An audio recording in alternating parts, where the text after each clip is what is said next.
నుంచి ఇదే ముహూర్తానికి నీకు పట్టాభిషేకం చేస్తానన్నాడు. రాముడు అన్నాడు, ఏమిట్రా కోపం? అసంకల్పితమే వేహాయదకస్మాత్ ప్రవర్తతే నివర్త్యారంభమారబ్ధం అనుదైవస్య కర్మ తత్ అంటాడు. నిన్న రాత్రి నన్ను పిలిచి రాజ్యం ఇస్తానని చెప్పింది ఎవర్రా? నాన్నగారు. అప్పుడు నాన్నగారు ఎవరు? దేవుడు. ఇవాళ పొద్దున్న పిలిచి అరణ్యానికి వెళ్ళమని చెప్పింది ఎవరు? నాన్నగారు. ఇప్పుడు నాన్నగారు ఎవరు? దయ్యం. అంటే ఇస్తే నాన్నగారు, ఇవ్వకపోతే దయ్యం. అదే న్యాయం. ఇచ్చినా ఇవ్వకపోయినా ఆయన తండ్రి, నేను కొడుకు న్యాయమా? అందుకని ధర్మం ఆయన తప్పారా తప్పలేదా వేరు విషయం. కొడుకుగా నువ్వు తీర్పు చెప్పలేవు. కానీ తండ్రి మాట పాటించడం నీ ధర్మమా కాదా? నిన్న రాత్రి రాజ్యం కట్టుకోమంటే మాత్రం పితృవాక్య పరిపాలన, ఇవాళ అరణ్యానికి వెళ్ళమంటే మాత్రం ధర్మాధర్మ విచక్షణ. గురే, నిన్న రాత్రి రాజ్యం ఇస్తానన్నవాడు తెల్లవారేటప్పటికి అడవికి వెళ్ళమన్నాడంటే ఈ మాట అనిపించిన వాడు ఆయన వెనక ఉన్న భగవంతుడు రా. ఆయన నీ కంటికి కనపడరా, ఆయనతో యుద్ధం నువ్వేం చేస్తావురా? అనుదైవస్య కర్మ తత్. ఆ దైవమును తల ఉంచి ఆయన మార్గంలో నడిచి వెళ్ళిపో, నీ ధర్మం విడిచిపెట్టకుండా. ఇంత లక్ష్మణుడు ఏమైపోయాడు? జావకాయిపోయాడు. అలాగే అన్నయ్య అన్నాడు. మీకు రామాయణంలో ధర్మము ఎప్పుడైనా వైక్లభ్యం చెందుతోంది అనుకుంటే రాముడు లక్ష్మణుడికి చెప్తాడు, లక్ష్మణుడు రాముడికి చెప్తాడు. అందుకే ఇద్దరు పక్క పక్కన ఉంటారు. ఉపదేశాలు వీళ్ళిద్దరికీ ఉంటాయి, బోధలు వీళ్ళిద్దరికీ ఉంటాయి. కారణం ఏమిటో తెలుసా అండి? ధర్మమునకు పక్కన శ్రద్ధ ఉండాలి. శ్రద్ధాధర్మములు ఒకదానొకటి పోషిస్తాయి. అందుకే బహిప్రాణం లక్ష్మణుడై ఉంటాడు. ఇది ఒక జంటగా తీసుకెళ్లడంలో ఉన్న పెద్ద రహస్యం ఇదే. ఇది నీ జీవితంలో కూడా నువ్వు గుర్తుపెట్టుకో. సరే, నేను ఇంకా దాన్ని అక్కడతో వదిలేస్తాను. ఆ జంటని ఒక 10 నిమిషాలు భరత శత్రుఘ్నుల గురించి చెప్పి పూర్తి చేసేస్తాను. ఎందుకంటే భరత శత్రుఘ్నుల జంట గురించి నేను మాట్లాడవలసి వచ్చింది అనుకోండి, అసలు నేను రామలక్ష్మణుల జంటే పూర్తి చేయలేదు. ఇంకా నేను భరత శత్రుఘ్నుల జంటే మాట్లాడను. భరత శత్రుఘ్నులు ఇద్దరూ మరి అలా ఎందుకుంటారు అంటే, భరతుడు భక్తి, శత్రుఘ్నుడు శక్తి. భక్తి యందు శక్తి అంతర్లీనము. మీరు బాగా జ్ఞాపకం పెట్టుకోండి. భక్తి చాలా చేతకానితనంలా కనపడుతుంది పైకి, కానీ భక్తుని యందు అంతర్లీనమైన శక్తి ఆయన భక్తియే. మహాభాగవతుడైన వాడు ఒక ఆయన ఉన్నాడు అనుకోండి, ఆయనకి ఏమీ తెలియదు, ఎప్పుడు అలా భగవంతుడిని నమ్ముకుని ఉంటాడు. నన్ను ఎవరు చూస్తారు అంటే భగవంతుడు చూస్తాడు. ఒక పూలిక దానికి మీకు అది హేతువుకు అందుతుందా అంటే, ఏమండే అలా భక్తితో ఉంటే అలా ఎలా రక్షణ జరుగుతుందండి అని మీరు హేతువుకు అందుతుందా అంటే, ఆ భక్తి ఈశ్వరానుగ్రహాన్ని తీసుకొచ్చి అక్కడ నిలబెడుతుంది. అది మీ హేతువుకు దొరికేది కాదు. నేను ఒక ఉదాహరణ చూపిస్తాను. ద్రౌపదీదేవికి వస్త్రాపహరణం జరుగుతోంది. వస్త్రాపహరణం జరుగుతుంటే గోవిందుడు అక్కడ దగ్గరలో ఎక్కడైనా ఉన్నాడా? ఆవిడికి బాగా తెలుసు అక్కడ ఎక్కడా లేడు, చాలా దూరంలో ఉన్నాడని. ఆవిడ ఎవరిని పిలిచింది? ఆవిడికి తెలుసు చాలా దూరంలో ఉన్నట్టుగా ఉన్నవాడు చాలా దగ్గరగా ఉన్నవాడు, వాడు రక్షకుడు, వాడు పలకగలడు. ఆర్తితో పిలిస్తే వాడు రక్షిస్తాడు. ఇది భక్తి, ఇది విశ్వాసం. విశ్వాసమునకు మారు పేరు భక్తి. గోవింద, కేశవ, నారాయణ అంది. దుశ్శాసనుడి చేతులు నెప్పెట్టాయి, వస్త్రం పూర్తవలేదు, ఆవిడ వస్త్రాపహరణం జరగలేదు. ఇప్పుడు చెప్పండి, మీ హేతువుకు అందిందా ఇది? భక్తిలో శక్తి ఉందా లేదా? ఉంది. వచ్చ తనుగుండ సంశ్రమం వయ్యడిన్ నీవే తప్ప ఇతప్పరం బెరుగ మన్నిం పందగుం దీనుని. పైగా కండిషన్లు పెట్టాడు, నువ్వు మర్చిపోయి రావాలన్నాడు. వస్తాడా? మీ హేతువుకు అందుతుందా? వచ్చాడు. అలా వైకుంఠపురంబులో నగరిలో ఆ మూల సౌదంబు దాపల మందారవనాంతరామృత తల ప్రాతేందుకాంతో ఫలత్ఫల పర్యంక రమా వినోదియగోపన్న ప్రసన్నుండు విక్వల నాగేంద్రము పాహీ పాహీ ఎన కుయ్యాళించి సంరంభే సిరికింజప్పడు శంఖచక్రయుగమం చేదో ఈ సంధింపడే పరివారంబును జీరడు అభ్రగపతిన్ మన్నింపడ కర్ణికంఠ రథమిల్లము చక్కనొత్తడు వివాద ప్రోద్ధిత శ్రీకుచోపరి చేలాంచలమైన వీడడు గజ ప్రాణావనోత్సాహి. వచ్చాడా లేదా? కుచేలుణ్ణి రక్షించాడా లేదా? భక్తి ఎందు శక్తి ఉన్నదా లేదా? ఉన్నది. అదే భక్తి పక్కన శక్తి, భరతుడి పక్కన శత్రుఘ్నుడు. ఆ రెండు ఇద్దరు కలిసి ఉంటారు. ఆయన భక్తి అని నువ్వు ఎలా చెప్పగలవు? ఒక్క ఉదాహరణ రామాయణంలోంచి మీకు చూపిస్తాను. భక్తి అంటే ఏమిటో తెలుసా అండి? ఈశ్వరుడు నా పక్కన ఉంటే ఈ కంటికి మీరు కనపడ్డట్టు కనపడితే నేను నమ్ముతానండి అంటాం భక్తి కాదు, అది అవిశ్వాసము. ఈ కంటికి కనపడకపోయిన వాడు ఉన్నాడు అని పూర్వుల యొక్క ప్రమాణముల చేత నమ్ముట వేదము ప్రమాణము. వేదం ఏమంటోంది? ఏకో దేవ సర్వభూతాంతరాత్మ సర్వభూతాధివాస సాక్షీ చేతో కేవలో నిర్గుణశ్చ. ఉన్నదొక్కటే పదార్థం, అన్ని భూతముల యందు ప్రజ్ఞగా ఉన్నది అంటోంది. ఇప్పుడు ఇది నువ్వు నమ్మావు. ఆ నమ్మి ఈశ్వరారాధన చేయడం, ఈ కంటికి కనపడని పరమాత్మని ఒక నామరూపాత్మకమైన ప్రతిమయందు ఆరోపించి నువ్వు షోడశోపచారములు సమర్పించడం భక్తి. ఇప్పుడు ఈ భక్తి యందు అంతర్లీనము శక్తి. ఆ భగవంతుడు ఒక మాట చెప్పాడు. ఆ భగవంతుడు చెప్పిన మాట ఆయనే చెప్పాడా అండి? ఎవడు విన్నాడండి ఆయన చెప్పినప్పుడు? ఆ విన్నవాడు ఇప్పుడు ఉన్నాడండి? సాక్ష్యం చెప్తాడా? ఎవడో సాక్ష్యం లేకపోతే ఎలా నమ్ముతామండి అనకుండా, ఇది పరంపరాగతంగా పెద్దల నుండి వచ్చినది కాబట్టి అది ప్రమాణవాక్కు, నమ్మగలగడం. మీకు నేను ఒక ఉదాహరణ చూపిస్తాను. అందుకే భక్తి యందుండే లక్షణం ఏమిటో తెలుసా అండి? భగవంతుడు పక్కన ఉండక్కర్లేదు. లక్ష్మణుడు రాముడి పక్కన ఉంటాడు, ధర్మం పక్కన శ్రద్ధ కాబట్టి. భరతుడికి రాముడు అక్కర్లేదు, రాముడి మాట చాలు. రాముడు అన్నయ్య నువ్వు అక్కర్లేదు, నీ పాదుకలు ఈ సింహాసనం మీద పెడతానంటాడు. మీరేం పెడుతున్నారు పూజలో? గురు పాదుకలు పెడుతున్నారు. మీరేం పెడుతున్నారు పూజలో? భగవంతుడి పాదుకలు పెడుతున్నారు. మీరేం పెడుతున్నారు పూజలో? భగవంతుడిని పెట్టి ఆయన పాదాల విందములకు నమస్కరిస్తున్నారంటున్నారు. ఆయన పాదాలు కడుగుతున్నారు, ఆయన పాదాలకి శిరస్సు తాటిస్తున్నారు. మీరేం చేస్తున్నారో భరతుడు వచ్చేసాడు. ఆయన ఏమడిగాడు? నువ్వు రాజ్యానికి రాకపోతే నష్టం లేదన్నయ్య, నీ పాదుకలు చాలు పాలించడానికి. ఏది ఈ పాదుకల మీదకి ఎక్కి దిగిపో, పట్టుకెళ్ళిపోతానన్నాడు. అధిరోహార్య పాదాభ్యాం పాదుకే హేమలంకృతే ఏతే హి సర్వలోకస్య యోగక్షేమం విధాస్యతః. అయోధ్య అనలేదు భరతుడు, ఏతే హి సర్వలోకస్య, అన్ని లోకములను ఈ పాదుకలు పాలిస్తాయన్నయ్య అన్నాడు. భక్తుడైన వాడు అదే నమ్ముతాడు. అన్ని లోకములను నా స్వామి పాలిస్తున్నాడంటాడు. ఏం చేశాడు? రాముడు ఒక్కసారి పాదుకలు ఎక్కి దిగిపోయాడు. నమ్మకం ఎవరిది? భరతుడిది. ఆ పాదుకలు పాలించగలవు అని నమ్మకం. అది హేతువుకి నమ్మని వాడికి చెప్పులు పాలించడం ఏంటంటే నాన్ సెన్స్ అంటాడు. విశ్వాసం ఉంది ఆయనకి. ఆయన ఏం చేశాడు?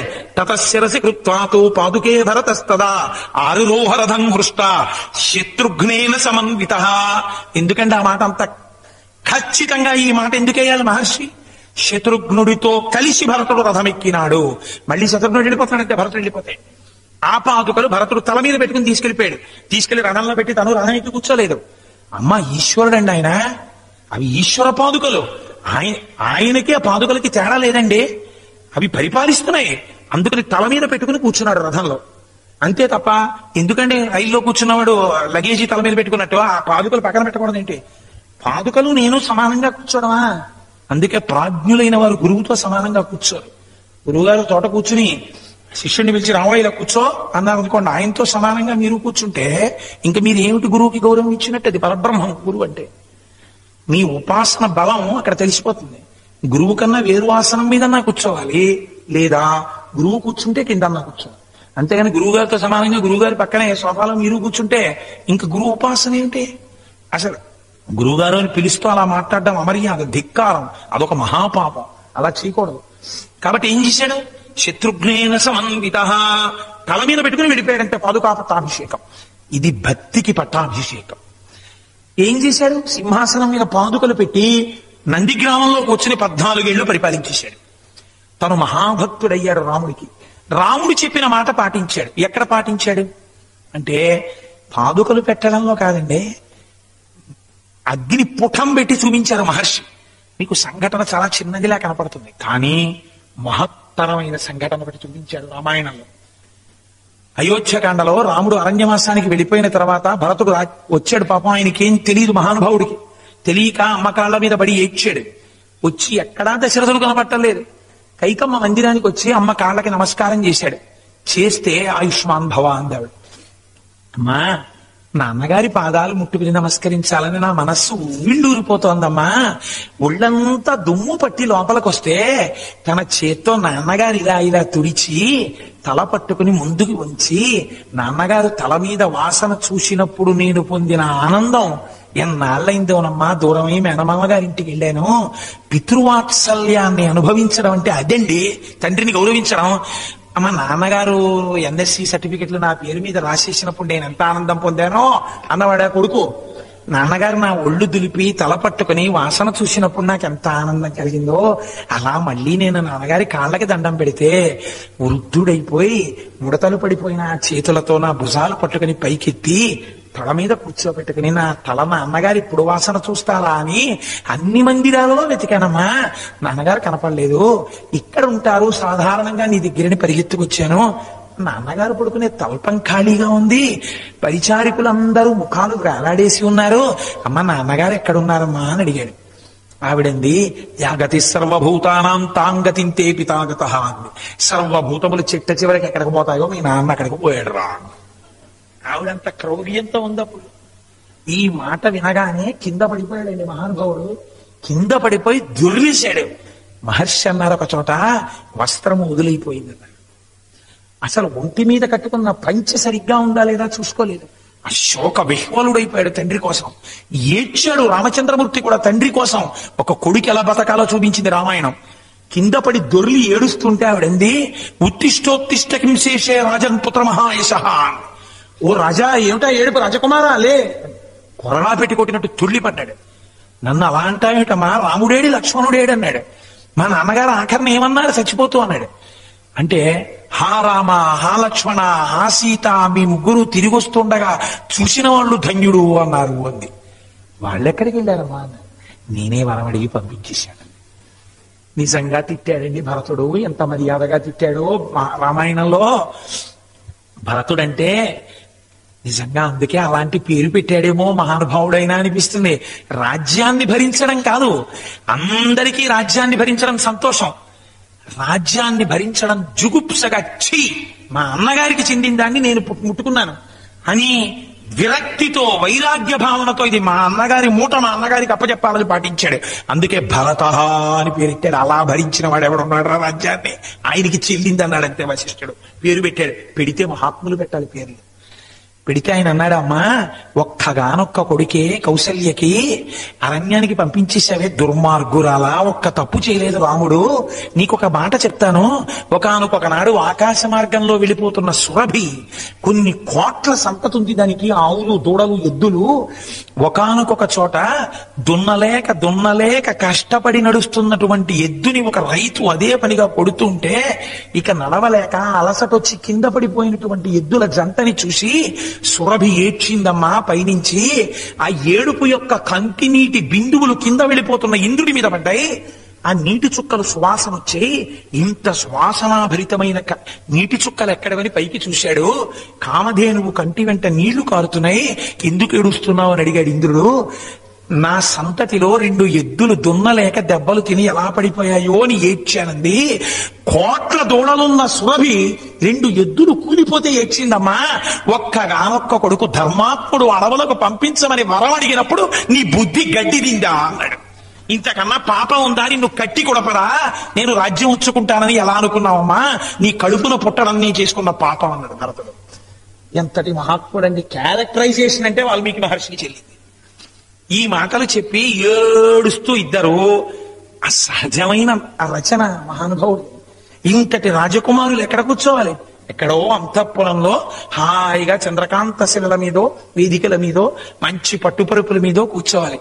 వాళ్ళిద్దరికీ ఏం చెప్పుకోవాలో తెలియక అదే పనిగా ఏడుస్తూ, రాముడు వెళ్ళిపోయాడు, సీతమ్మ వెళ్ళిపోయింది, లక్ష్మణుడు వెళ్ళిపోయాడు, మనం ఇలా ఉండిపోయాం. పైగా నాకు పట్టాభిషేకం అంటే, నాకు రాజ్యం అంటే చూడు ఎటువంటి వరం కోరిందో మా అమ్మ, నాకు ఎంత అపకీర్తి తెచ్చింది, నాకేమైనా తెలుసా ఈ విషయం?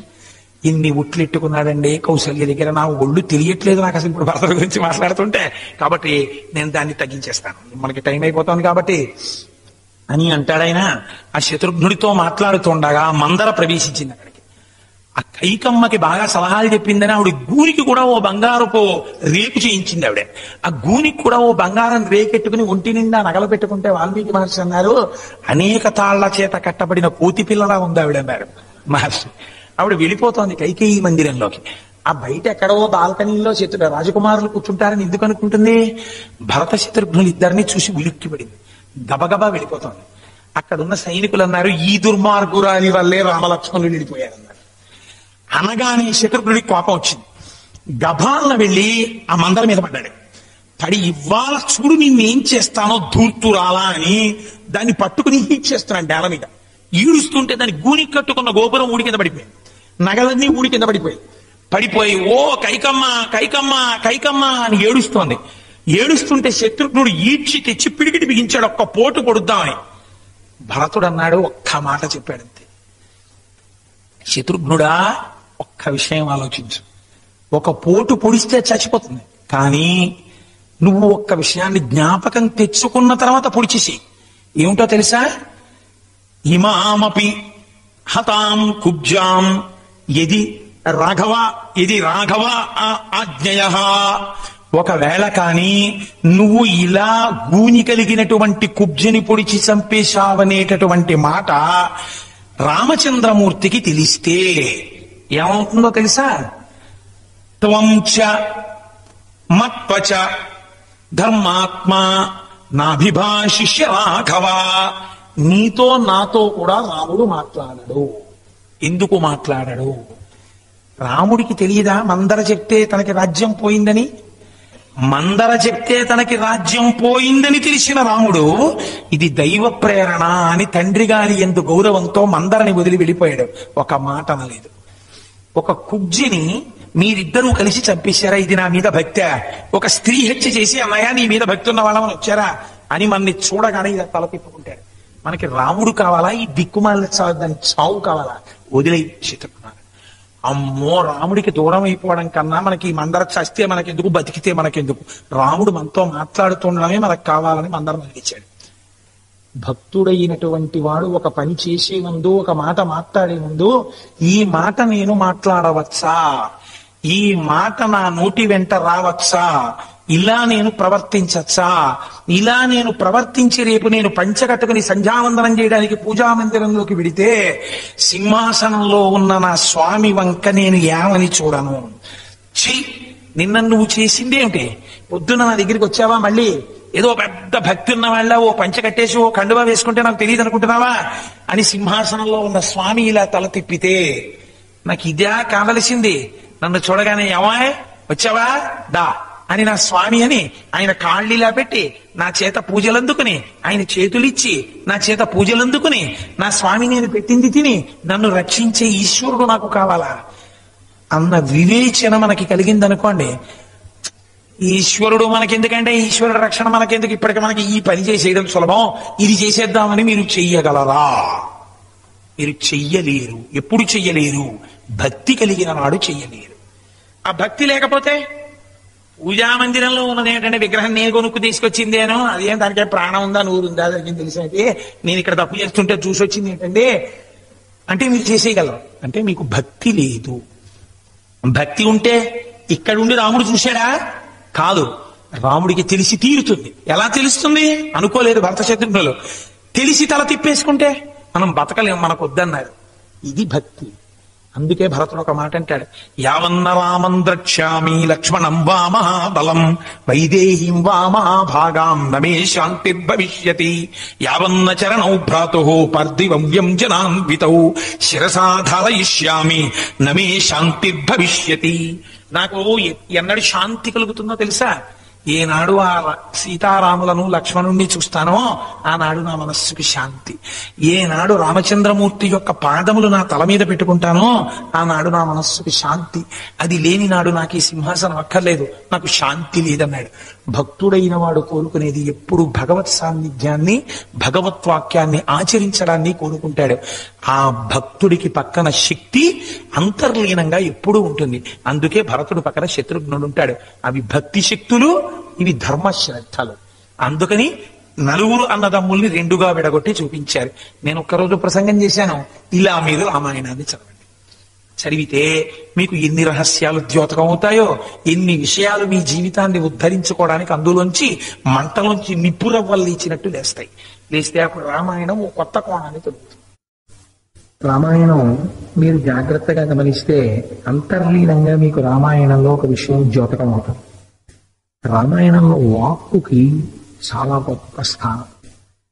మాటకి రామాయణంలో ఎందుకంత ప్రాధాన్యత ఇచ్చారు అంటే, మీరు చూడండి, మనకి సమస్త వేదముల యొక్క సారాంశము, సమస్త ఉపనిషత్తుల యొక్క సారాంశము, మనిషి జీవితంలో పాటించవలసినటువంటి ప్రధానమైన విషయాలు, కొన్ని వేల పుస్తకాలతో కూడినటువంటి వాంగ్మయం ఉంది. ఎన్ని పుస్తకాలు చదివి ఎంతమందిని సేవించి ఎన్ని విషయాలు మీరు తెలుసుకునేటప్పటికీ జీవితం సరిపోతుంది అనుష్ఠానానికి.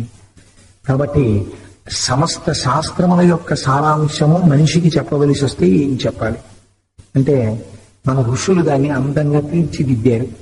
4 4 మాటలు కూడా తీసుకోకుండా ఎంత అందంగా చెప్పారో చూడండి. సత్యం వద, ధర్మం చర అని. చాలు, ఈ రెండు నువ్వు బాగా జ్ఞాపకం పెట్టు. సత్యం వద అంటే సత్యమునే పలుకు, ధర్మము చర ధర్మమునందు చెరించు అనగా ధర్మమును అనుష్ఠించు. ఇందులో పెద్దపీట దేనికి వేశారు? సత్యం వద, సత్యమును పలుకు. పలుకు అంటే మాట్లాడడం. మాట్లాడడం విషయంలో సమస్త శాస్త్రములు మనిషిని శాసనం చేశాయి. ఇలా మాట్లాడు అని. ఇలా మాట్లాడు అని మనిషికి మాత్రమే చెప్పడం ఎందుకు? ఏం మిగిలిన ప్రాణులకి చెప్పకూడదా అంటే, సమస్త పిపీలితాది పర్యంతమనందు గొప్ప వరం మనుష్యుడికి మాత్రమే ఇయ్యబడినది ఏది అంటే మాట. మీరు చూడండి, మనుష్యులు మాట్లాడినట్టు మిగిలినటువంటి పశుపక్షాదులు జంతువులు మాట్లాడలేవు. ఒక్కసారి రామనామం చెప్పి మనం తరించిపోగలం. ఏది రామనామం చెప్పమని ఒక కుక్కను అడగండి, రామనామం చెప్పలేదు. నామం చెప్పగలిగినటువంటి అదృష్టం, సత్యం పలకగలిగినటువంటి అదృష్టం, సత్యాన్ని ఆవిష్కరించగలిగినటువంటి అదృష్టం ఒక్క మనుష్య జన్మకి మాత్రమే ఉంది. అందుకే సత్యం వద, మాట విషయంలో చాలా జాగ్రత్తగా ఉంది సుమా. లేదా సత్యమును పలుకు, సత్యమే పలుకు. సత్యం అంటే పరబ్రహ్మము, సత్యమే ఈశ్వరుడు. సత్యం శివం సుందరం అని పేరైనది. కాబట్టి ఇప్పుడు నువ్వు ఎప్పుడు మాట్లాడినా పరబ్రహ్మమును గురించి మాట్లాడు, దైవనామస్మరణము చెయ్యి. ఈ మాట గురించి మనుష్యుడికి పెట్టినటువంటి నియమం ఇంక ఏ ప్రాణికి లేదు. ఇది చూడండి, జంతువునాం నవజన్మ దుర్లభం శాస్త్రం నిర్ధారించింది. అనేకమైన ప్రాణులు ప్రపంచంలో ఉండవచ్చు, కానీ అత్యంత దుర్లభమైనటువంటి జన్మ ఇది అంటే కేవలము మనుష్య జన్మ మాత్రమే. నరుడిగా పుట్టడం అనేటటువంటిది అంత తేలికైన విషయం కాదు. నరుడిగా ఉన్నప్పుడు నరుడి యొక్క గొప్పతనం తెలియకపోవచ్చు. ఒక రిజర్వేషన్ దొరికి ఒక రిజర్వ్డ్ కంపార్ట్మెంట్ లో ట్రావెల్ చేస్తున్న వాడికి జనరల్ కంపార్ట్మెంట్ తాలూకా కష్టం తెలియకపోవచ్చు. ఒక బెర్త్ మీద హాయిగా పడుకుని నిద్రపోయి తిరుపతిలోకి కాకినాడలో దిగిపోయిన వాడికి జనరల్ కంపార్ట్మెంట్ లో వచ్చిన వాళ్ళ బాధ ఎలా తెలుస్తుంది? ఒకసారి జనరల్ కంపార్ట్మెంట్ ఎక్కారనుకోండి, కూర్చోడానికి కూడా సీట్ లేకుండా ఒంటి కాలి మీద నిలబడి ఒక రాత్రంతా తిరుపతి నుంచి కాకినాడ చేరుకుంటే స్లీపర్ కోచ్ లో బెర్త్ని చూసేటప్పటికీ దాని గొప్పతనం ఎంతో అర్థమవుతుంది. ఆ రిజర్వేషన్ దొరకడం ఏమి భాగ్యం రా అనిపిస్తుంది జీవితంలో. అలా మిగిలిన ప్రాణుల యొక్క సంకట స్థితిని మీరు చూస్తే మనుష్య జన్మ యొక్క గొప్పతనం మీకు అర్థమవుతుంది. మిగిలిన ప్రాణులు ఎంత వాటికి లోపల సంస్కార బలం ఉండనివ్వండి, అవి భగవన్మానం చెప్పలేవు. కానీ ఏ సంస్కార బలము లేకపోయినా, ప్రయత్నపూర్వకంగా చెప్పకపోయినా, కేవలం ప్రసంగవశాత్ భగవన్నామాన్ని స్మరించినా చాలు వాడు గట్టెక్కిపోతున్నాడు. మీరు మొన్నటి వరకు భాగవతం విన్నారు అయ్యప్ప స్వామి గుడి ప్రాంగణంలో. అందులో అజామిలోపాఖ్యానం అంతా అదే కదండి. అగ్నిహోత్రాన్ని తెలిసి ముట్టుకున్నా కాలుతుంది. అయ్యో నాకు తెలియదండి కాలుతుందని, నాకు తెలియక ముట్టుకున్నాను అయినా కాలిపోవడమే, అంతే కాలిపోతుంది. అలాగే భగవన్నామమునకున్న శక్తి మీరు తెలిసి ముట్టుకోండి, తెలియక ముట్టుకోండి, భగవన్నామాన్ని పలికినంత మాత్రము చేత అది ఇయ్యగలిగినటువంటి ఫలితాన్ని అది ఇచ్చేస్తుంది. ఇటువంటి ఫలితాన్ని పొందడానికి మనుష్య జన్మ యందు తప్ప అన్యమైనటువంటి జన్మల యందు ఆస్కారం లేదు. కాబట్టి జంతువునాం నరజన్మ దుర్లభం, చాలా కష్టం మనుష్యుడిగా జన్మించడం. మన ప్రయత్నం వల్ల మనం అలా జన్మించగలమా? జన్మించలేం. దానికి ఈశ్వరానుగ్రహం ఉండాలి. ఈశ్వరానుగ్రహం ఉంటే నరుడిగా జన్మించగలడు. జన్మనెత్తి నరుడిగా జన్మించిన దాని విలువ తెలియలేదనుకోండి, నరుడిగా జన్మించి ప్రయోజనం ఏమిటి? ఇదే శంకర భగవత్పాదులు శివానంద లహరిలో అడుగుతారు. నరత్వం దేవత్వం నగవన మృగత్వం వశకత అని. మీకు ఆ నరజన్మ యొక్క వైభవం తెలియనప్పుడు నరుడిగా జన్మించినా, కీటకంగా జన్మించినా, పశువుగా జన్మించినా, పక్షిగా జన్మించినా, దేనిగా జన్మించినా ఒకటే. ఏ ఉపాధిలో ఉన్నా ఈశ్వరుని యందు భక్తి ఉందనుకోండి, దాని విలువ వేరు. ఒక సాలెపురుగు భగవంతుని యందు భక్తి పెంచుకుంది, మోక్షం పొందలేదా? ఒక పాము పెంచుకుంది, మోక్షం పొందలేదా? ఒక ఏనుగు పెంచుకుంది, పొందలేదా? ఒక తిన్నడు పెంచుకున్నాడు, పొందాడు. మేము చాలా మహాపండితులని విర్రవీగినటువంటి వాళ్ళు, భగవంతుని యందు భక్తి లేని వాళ్ళు అధపాతాళానికి వెళ్ళిపోయారు. ఎందుకు వెళ్ళిపోయారు అంటే, జీవితములు మనుష్య జన్మలోకి వచ్చినా దాని వెనకాతల ఉన్నటువంటి పవిత్రత అర్థం చేసుకోలేనప్పుడు ఆ జన్మ వలన ఉండేటటువంటి ప్రయోజనం చాలా తక్కువ. ఇది ప్రధానముగా మనిషి తెలుసుకోగలగాలి. వాక్కు అన్న మాటకు అర్థం ఏంటో తెలుసండి, కేవలం మాట్లాడమని కాదు. వాక్కు వేరు, శబ్దము వేరు. మీరు చాలా జాగ్రత్తగా జ్ఞాపకం పెట్టుకోవాలి విషయాన్ని. శంకర భగవత్పాదులు సౌందర్య లహరి ఒక శ్లోకానికి వ్యాఖ్యానం అంతా దీని మీదే నడుస్తుంది. శబ్దము అంటే అది ఒక అర్థాన్ని ప్రతిపాదన చెయ్యదు. ఒక్కొక్కసారి నేను తప్పట్లు కొట్టాననుకోండి, మీరందరూ వెనక్కి తిరిగి చూస్తారు, ఎవరో పిలుస్తున్నారు, నన్ను పిలుస్తున్నారో ఏమంటారు. ఉదాహరణకి నేను ఒక వస్తువుని కింద పడేశాను అనుకోండి, అందరూ తిరిగి చూడవచ్చు, చూడకపోవచ్చు. లేదా నేను ఇక్కడ ప్రసంగానికి వచ్చి మధ్యలో ఈ మామిడి పండుని తీసుకుని అలా పడేశాను అనుకోండి. అలా పడేశారంటే కోటేశ్వర ఇందులో ఏదైనా అర్థార్థం ఉందా రామాయణ సంబంధంగా అని మీరేమో ఆలోచించారు. ఏమో అదో వెర్రిలో ఉన్నాయి, మధ్యలో మామిడి పండు కింద పడేశాడు అనుకుంటాను, అంతే కదండి. అంతేగాని ఇది ఒక చిన్న ధ్వని చేస్తుంది. ఆ ధ్వనికి ఒక అర్థం ఉంది అని మీరు అనుకోగలరా?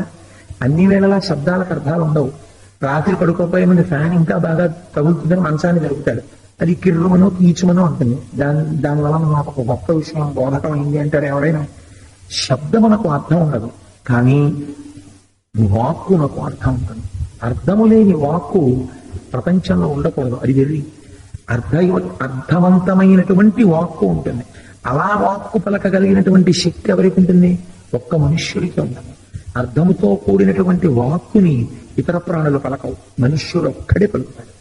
అలా పలకగలగడం, అలా చెప్పగలగడం, అలా తాను చదవగలగడం, అలా భగవంతుడి దగ్గర కూర్చుని ఆరాధన చెయ్యగలగడం, తన పిల్లల దగ్గర కూర్చుని ఒక భాగవతం చదువుకోవడం, ఇది మనుష్యుడికి కలిగినటువంటి గొప్ప అదృష్టం. ఇది మిగిలినటువంటి ప్రాణులకు ఉండదు. అందుకనే వాక్కు గురించి ఒక నియమం ఉంది. వాక్ అంటే అస్తమానం మాట్లాడని కాదు. నాకైతే మనుష్య జన్మ వచ్చింది కదండి, మాట నాకు అదృష్టం కదా, నేను ఎప్పుడూ మాట్లాడుతూ ఉంటాను, అలా మాట్లాడకూడదు. అలా మాట్లాడితే మళ్ళీ మీ సహజ స్థితిని కోల్పోతారు. కాబట్టి ఒక స్థితిలో మౌనము ఆధారము. మీరు చాలా నిశ్శబ్దంగా ఉండాలి. ఎంత అవసరం లేదో, అవసరం లేదు అనుకుంటే మీ జేబులో 1000 రూపాయలు ఉన్నాయనుకోండి, మీకు ఇప్పుడు ఏం అవసరం లేదు, 1000 రూపాయలు నాకేం అవసరం లేదు కదా ఇప్పుడు ప్రస్తుతానికి అని తీసి మీరు ఇలా రోడ్డు మీద పడేస్తారా? పడేయరు. 1000 రూపాయలు ఏమో ఇప్పుడు కాకపోతే తర్వాత అవసరం వస్తుంది అని దాస్తారు.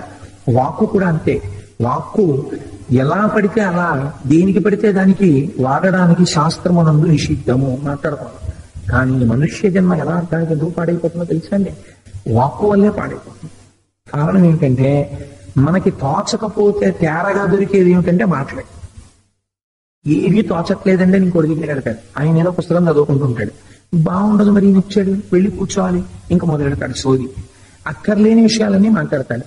అవి విన్నందుకు ఈయన ఏం చేయాలి? ఎక్కడో జవాబు చెప్పాలి. ఇటువంటి ప్రసంగంలో పాల్గొన్నందుకు ఏమవుతుందంటే ఎక్కడో అక్కడ వ్యగ్రత వస్తుంది. ఈయన కూడా తన సత్వగుణాన్ని వదిలేసి ఈయన కూడా ఏదో మాట్లాడతాడు. అక్కడి నుంచి ఈయనకి పాపం, వాడికి పాపం. సమయమా అయిపోతోంది, పాపా మూట కట్టేస్తున్నాడు. ఈ వాక్కు మౌనమునందుండి అవసరమైనప్పుడు భగవన్నామ సంకీర్తనంగా ఎంత అవసరమో అంతే మాట్లాడగలగడం చాలా కష్టం. అది బహుశः ఆ వాక్కు యొక్క విలువ అంత అర్థం చేసుకుని అంత తక్కువగా మాట్లాడగలిగినటువంటి లక్షణం ఎక్కడో తప్ప ఉండదు. అసలు నేను ఒక విషయం చదివి ఒకప్పుడు ఆశ్చర్యపోయాను. నేను post graduate diploma in industrial relations and personal management చదువుతున్నప్పుడు ఒక ఫారిన్ ఆధార్ తాలూకు పుస్తకం ఒకటి చదివాను పర్సనల్ మేనేజ్మెంట్ మీద. అందులో ఆయన రాశాడు, an effective personal manager should learn when to speak and when to cut a joke అని రాశాడు. నేను ఒక అరగంట ఆశ్చర్యం, ఎంత గొప్ప మాట ఇది అంటే, సిబ్బందిని నడిపించేటటువంటి సమర్థుడైన అధికారికి ఎప్పుడు మాట్లాడాలో, ఎప్పుడు జోక్ వేయాలో కూడా తెలిసి ఉండాలి అని రాశాడు. అదే పనిగా జోకులు వేస్తున్నారు అనుకోండి, ఆయన జోక్ వేస్తాడు మీతో, స్టాఫ్ ఎవరో మాట విన్నావు. ఆఫీసర్ గారికి ఏ పని లేదనుకోండి, పనున్న వాళ్ళే ఛాంబర్ లో కూర్చోవాలి. అంతేగాని ఏం పని లేదు ఆయన వచ్చి నలుగురితో కబుర్లు ఆడుతూ కూర్చున్నాడు అనుకోండి, అంటే ఈయనే వెళ్ళి రేపు పిలుస్తాడు, 2 సార్లు కాసేపు కబుర్లు చెప్తాం తర్వాత చేసుకొచ్చుకోనంటాడు. అందుకని మాట అనేటటువంటిది చాలా పొందిగ్గా ఉండాలి. మాటల చేత దేవతలు మన్నన చేసి వరంబులిత్తురున్. మాట వల్లే గౌరవం కలుగుతుంది. మాట ఎంత గొప్పదో శాస్త్రం ఒక విషయం చెప్తుంది. నీకు ఒక ప్రిస్క్రిప్షన్ ఇస్తున్నాం, మాట ఎలా ఉండాలో నీకు చెప్తున్నాం, బాగా జ్ఞాపకం పెట్టుకోే విషయాలు, ఇవి జ్ఞాపకం పెట్టుకుని జీవితంలో అసలుకో అంటుంది. సత్యం బ్రూయాత్ ప్రియం బ్రూయాత్ న బ్రూయాత్ సత్యమప్రియం. ఎంత అందమైన మాట చెప్పిందో చూడండి. సత్యం బ్రూయాత్, సత్యం వద, దాన్ని తీసుకుంది. సత్యం బ్రూయాత్, ఎప్పుడు మాట్లాడినా సత్యమే మాట్లాడు. సత్యం బ్రూయాత్ ప్రియం బ్రూయాత్. అది సత్యమే. సత్యమైన నువ్వు మాట్లాడేటప్పుడు ప్రియంగా మాట్లాడాలి. ప్రియంగా మాట్లాడకుండా అప్రియంగా మాట్లాడకూడదు. ఉదాహరణకి ఒక డాక్టర్ గారి దగ్గరికి ఒక పేషెంట్ వెళ్ళాను అనుకోండి. వెళ్ళి, డాక్టర్ గారు ఇంకొక 3 రోజుల్లో పరీక్షలండి, చాలా కష్టపడి ప్రిపేర్ అయ్యాను, నాకేమో జ్వరంగా ఉంది, తగ్గిపోతున్నా డాక్టర్ గారు, పరీక్ష రాయగలనా అన్నాడు అనుకోండి. నేను తప్పకుండా ఇంజెక్షన్స్ చేస్తున్నాను, నీకేం పర్వాలేదు, రేపటికల్లా తగ్గిపోతుందయా, నువ్వు సంతోషంగా వెళ్ళి పరీక్ష రాస్తావు, ఫస్ట్ క్లాస్ లో పాస్ అవుతావు, కానీ మళ్ళీ రిజల్ట్స్ వచ్చిన తర్వాత నాకు చెప్పడం మర్చిపోకే, ఒకసారి వచ్చి కనపడవు అన్నారు అనుకోండి. డాక్టర్ గారు సగం బలం వచ్చేస్తుంది. అంతేకాని నా చేతిలో ఉందంటయా, నేనంటే ఇంజక్షన్ చేస్తాను, నీ కర్మని బట్టి ఉంటుంది, తగ్గితే రాస్తావు, లేకపోతే వచ్చేడాది పోతావు, నా చేతిలో ఉంది, నీ పరీక్షకి నాకు సంబంధం ఇది, చేయించుకుంటావా వైద్యం కూడా తీరు పోతావు చెప్పండి అని అనుకోండి. అప్పుడు ఎలా ఉంటుంది? 102, 104 అవుతుంది. ప్రియం భ్రూయాత్. అది సత్యమే కావచ్చు, ఆయనకి జ్వరం ఇంకో 2 రోజులు ఉండొచ్చు యథార్థానికి, కానీ మాట్లాడేటప్పుడు కొంచెం ప్రియంగా మాట్లాడాలి. అప్రియమైన సత్యమైన చెప్పేటప్పుడు మర్యాదగా చెప్పాలి. నా బ్రూయాత్ సత్యమ ప్రియం. మేము ప్రియంగా మాట్లాడమన్నాం కదా అని చెప్పి ఒక్కొక్కరికి ఎలా ఉంటుందంటే ధోరణి, సత్యం పలకడానికి వాడికి ఎప్పుడో వస్తుంది అవకాశం, వాడికి ఎప్పుడూ సత్యం చెప్పడం, అందుకని వాడికి ఎప్పుడూ వచ్చింది అవకాశం. ఎలా వచ్చింది అంటారేమో మీరు. పాప ఆయన ఎవరో 11 రోజులు దీక్ష పట్టి 11 రోజులు యజ్ఞం పూర్తి చేసి ఆ రోజున పూర్ణాహుతి చేస్తున్నాడు. ఇంకా పూర్ణాహుతి చేసేస్తే యజ్ఞం అయిపోయింది, నవవ్రత స్నానం చేసేస్తాడు. ఇంకా పూర్ణాహుతి చేద్దామని చెప్పి లేస్తున్నాడు పీటల నుంచి. ఆయన తండ్రి గారు మరణించారని ఫోన్ వచ్చింది. వెంటనే వీడికి నాన్నకి దొరికింది సత్యం చెప్పడానికి అవకాశం, మీ నాన్నగారు చచ్చిపోయారని. పరుగును వచ్చి, ఎవరో నువ్వు పూర్ణాహుతి చేయకు, మీ నాన్నగారు చచ్చిపోయారని అనుకోండి. ఇప్పుడు మీరు వాడు సత్యం చెప్పలేదు అని మీరు అనగలరా? వాడు సత్యం చెప్పాడు. అలాగని ఇప్పుడు అంత అర్జెంటుగా సత్యం చెప్పకుండా ఒక 10 నిమిషాలు ఆగాడు అనుకోండి, పూర్ణాహుతి అయిపోయింది అనుకోండి. అయిపోయిన తర్వాత ఈ విషయం చెప్పాడు అనుకోండి, దానివల్ల ప్రమాదం ఏమైనా ముంచుకొచ్చేస్తున్న ఆకాశం వెనుదిరిగి మీద పడిపోతుందా? 85 ఏళ్ళు పెద్ద ఆయన వెళ్ళిపోయాడు.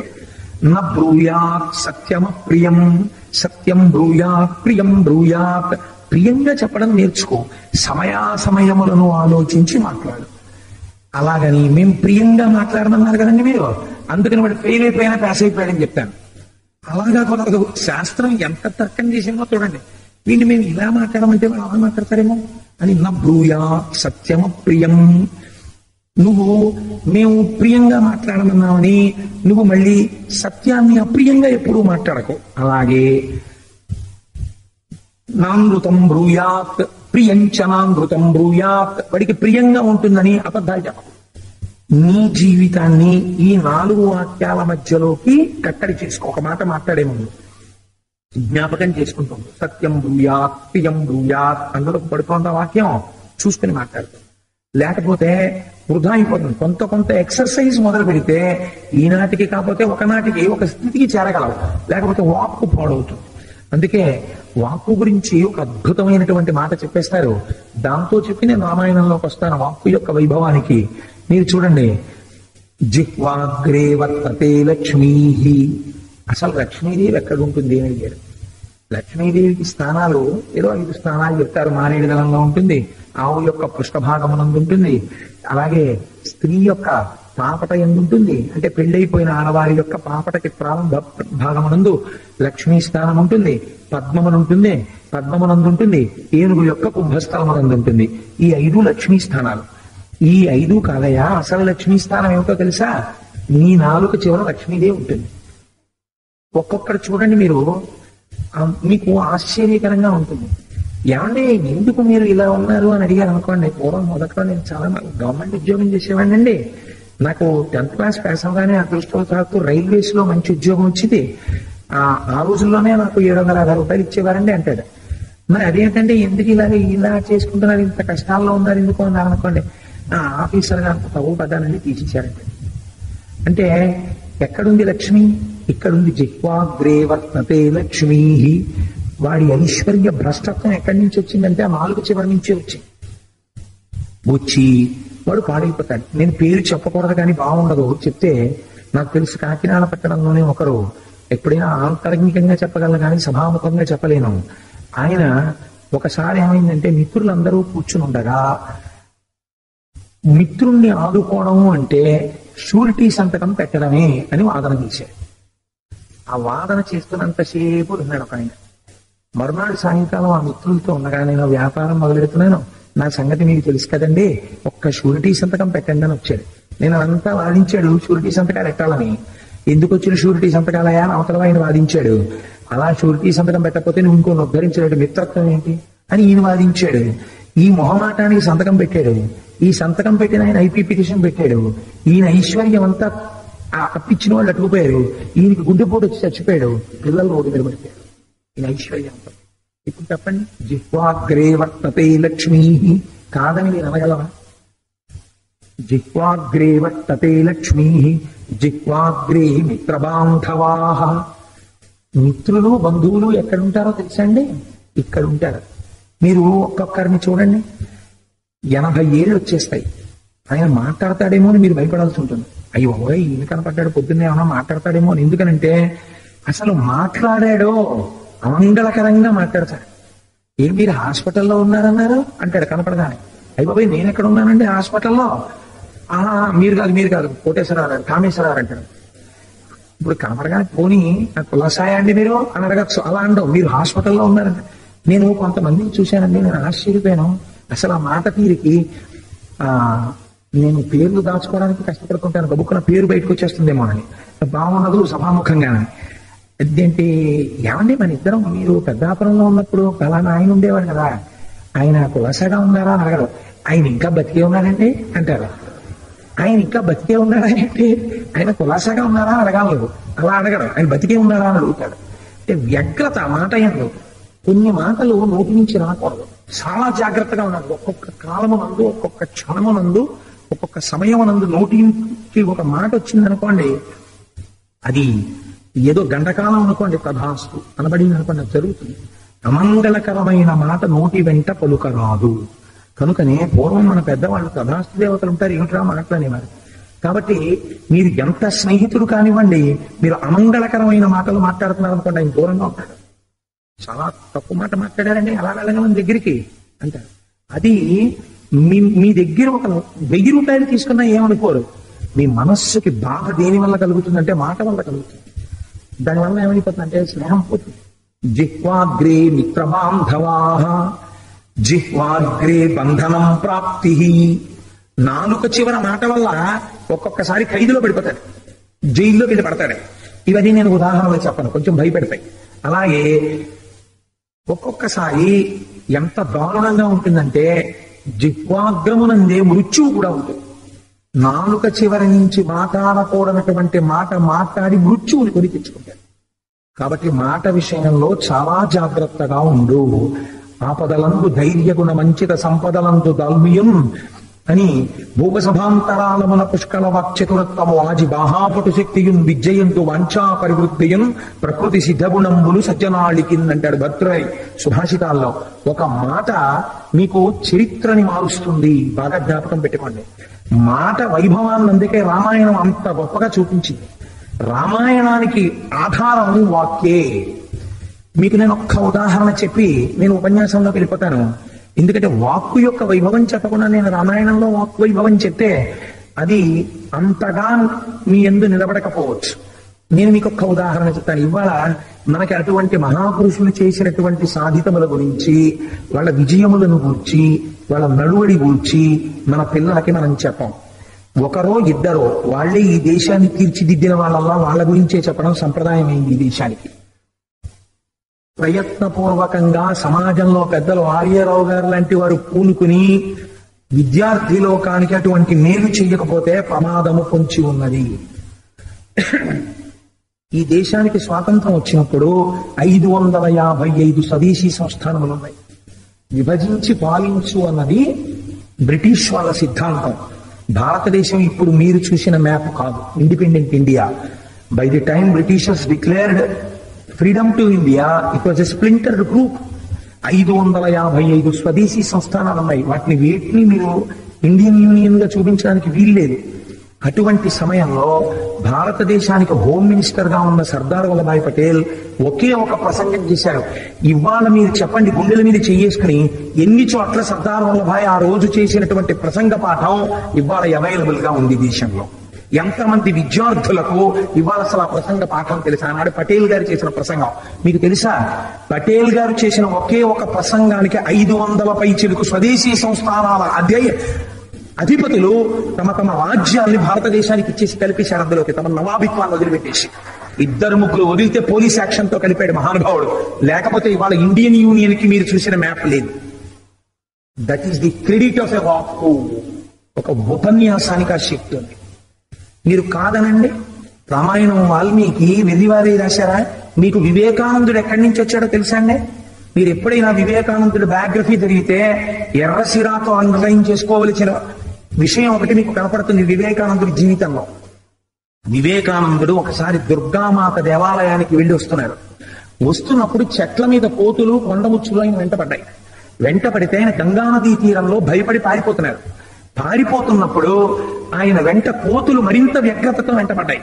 వెంటబడి పీకపోతుంటే అక్కడే నిలబడినటువంటి ఒక సాధు పురుషుడు కాషాయ వస్త్రాలు కట్టుకుని అన్నాడు, ఈ పారిపోవడం, ఈ పిరికితనం నీకు జీవితాంతం అలవాటు అవుతుంది. కోతులు తరిగితే పారిపోతావా? నిలబడు, ఎదురు తిరిగో, ధైర్యంగా నించో. నీకన్నా హీన ప్రాణి అది నిన్ను చూసి పరిగెత్తాలా, నువ్వు దాన్ని చూసి పరిగెత్తాలా అన్నాడు. అంతే. ఎదురు తిరిగి వివేకానందుడు అత్యంత గంభీరంగా ఇలా నిలబడ్డాడు. ఇవాళ మీరు చాలా చోట్ల చూసే పోస్టర్ అదే. ఇలా నిలబడ్డాడు ఆయన. అంతే. కోతులన్నీ వెనక్కి తిరిగి వెళ్ళిపోయి సాధు పురుషుడికి నమస్కారం చేశాడు. ఈ క్షణం నుంచి నా జీవితంలో పిరికితనానికి తావు లేదు అన్నాడు. ఆ వివేకానందుడు అమెరికా వెళ్ళి మాట్లాడితే ఇవాళ గొప్ప గొప్ప ప్రసంగాలు చేస్తున్నామని తిరుగుతున్నటువంటి మతాలెన్నో తోక జాడించి పారిపోయి అమెరికాలో. అది వివేకానందుడికి ఎక్కడి నుంచి వచ్చింది ధైర్యం? ఒక సాధు పురుషుడు ఆనాడు చేసినటువంటి ఒకే ఒక్క మాట వివేకానందుడిని జీవితంలో మార్చేసి, రామకృష్ణ పరమహంస చెప్పిన ఒకే ఒక్క మాట ఒక గొప్ప శిష్యుడిని తయారు చేసింది నిత్యానంద స్వామిని. ఆయన వచ్చి, నేను కామాన్ని తట్టుకోలేకపోతున్నాను, నాకు అస్తమానం కామం ప్రచోదనం అయిపోతుంది శరీరంలో, మహాత్మా మీరు నా గురువులు, మీ దగ్గర దాచకూడదు, నేను నిజం చెప్తున్నాను, నన్ను ఎలా రక్షించుకోమంటారని అడిగారు. పరమహంస ఒక్క చిరునవ్వు నవ్వి అన్నారు, కామాన్ని వదిలిపెడతానంటే ఏమిటి? కామాన్ని వదలకూడదు, దాన్ని ఈశ్వర కామముగా మార్చు, నాకు ఈశ్వరుడు కావాలన్న కోరికగా మార్చు, నువ్వు ధన్యాత్ముడవు అన్నారు. అంతే, మార్చుకున్నాడు ఆయన. ఎలా మార్చుకోనన్నాడు? హరినామస్మరణ చెయ్యి అన్నారు. ఎలా వస్తుంది అనుకున్నాడు. తర్వాత చేసి తెలుసుకున్నాడు నిత్యానంద స్వామి కామానికి హరినామం ఎలా విరుగుడవుతుందో. చేసి ఒక గొప్ప మహాపురుషుడై, సన్యాసి అయి, ఆత్మజ్ఞాని అయి, పునరావృత్తి రహిత శాశ్వత శివ సాయుధ్య స్థితిని పొందాడు. ఒక్కొక్క మహాపురుషుడి మాట జీవన గతుల్ని మార్చేస్తుంది. శ్రీరామాయణం మీకు ఎక్కడి నుంచి ఆవిర్భవించింది? మీరు చూడండి. రామాయణం ఆవిర్భవించడానికి కారణం మిట్ట మధ్యాహ్నం వేళ సంధ్యావందనం చేసుకోవడానికి తమసా నదికి బయలుదేరి వెడుతున్నారు మహర్షి. వాల్మీకి మహర్షి వెడుతుంటే ఒక గురువు వెనకాతల శిష్యుడు వెళ్ళినప్పుడు ఎలా వెళ్లాలో మర్యాద చూపిస్తుంది శాస్త్రం. గురువుగారు ముందు వెడుతుంటే గురువుగారు స్నానం చేసిన తర్వాత కట్టుకునే పొడి బట్ట, గురువుగారు అట్టించి తెచ్చుకునేటటువంటి జలం తెచ్చుకునే పాత్ర శిష్యుడు పట్టుకుని వెళ్ళాలి. వెనక శిష్యుడు వెడుతున్నాడు. ఆయన వెళుతూ తమసా నదిలో స్నానం చేయడానికి దిగబోతూ అలా చూశారు. ఒక బోయవాడు వచ్చి 2 క్రౌంచ పక్షులు మిథునం చేస్తున్నాయి. మైథునావస్థలో ఉన్నటువంటి క్రౌంచ పక్షులలో మగపక్షి వంక గురి చూసి ఒక బాణం వదిలాడు. ఆ బాణం వెళ్ళి దాని గుండెల్లో గుచ్చుకుంది. గిరగిర గిరగిర తిరుగుతూ అరుపులరుస్తూ ప్రాణాలు కోల్పోయి కింద పడిపోయింది. మంచి మైథున సుఖంలో ఉన్నటువంటి ఆ ఆడక్రౌంచం తెప్పరిల్లి విలవిల విలవిల ఏడుస్తూ ఆకాశంలో గిరికీలు కొట్టింది. తన ప్రమేయం లేకుండా, తన ఆలోచన లేకుండా ఒక వాక్కు బయటికి వచ్చింది వాల్మీకి మహర్షి నుంచి. మానిషాద ప్రతిష్టాత్వం అగమ శాశ్వతీ సమాహ యత్క్రౌంచ మిథునాదేకం అవధీహి కామమోహితం అన్నారు. 2 క్రౌంచ పక్షులు మిథునావస్థ యందుండగా జాలి లేకుండా మగపక్షిని బాణముతో కొట్టినటువంటి ఓ నిషాదుడా, నీవు చాలా కాలము భూమి యందు ఉండకుండా ఉండదవుగాక అని శాపవాక్కునిచ్చారు. ఇచ్చారు కానీ శాపం క్రౌర్యంతో ఉండాలి. ఇంటి ఇంత అందంగా ఉంది, సంగీతానికి కట్టుబడుతోంది, వీణ మీద పలుకుతోంది, అదే తలుచుకుంటూ తిరిగి వచ్చారు.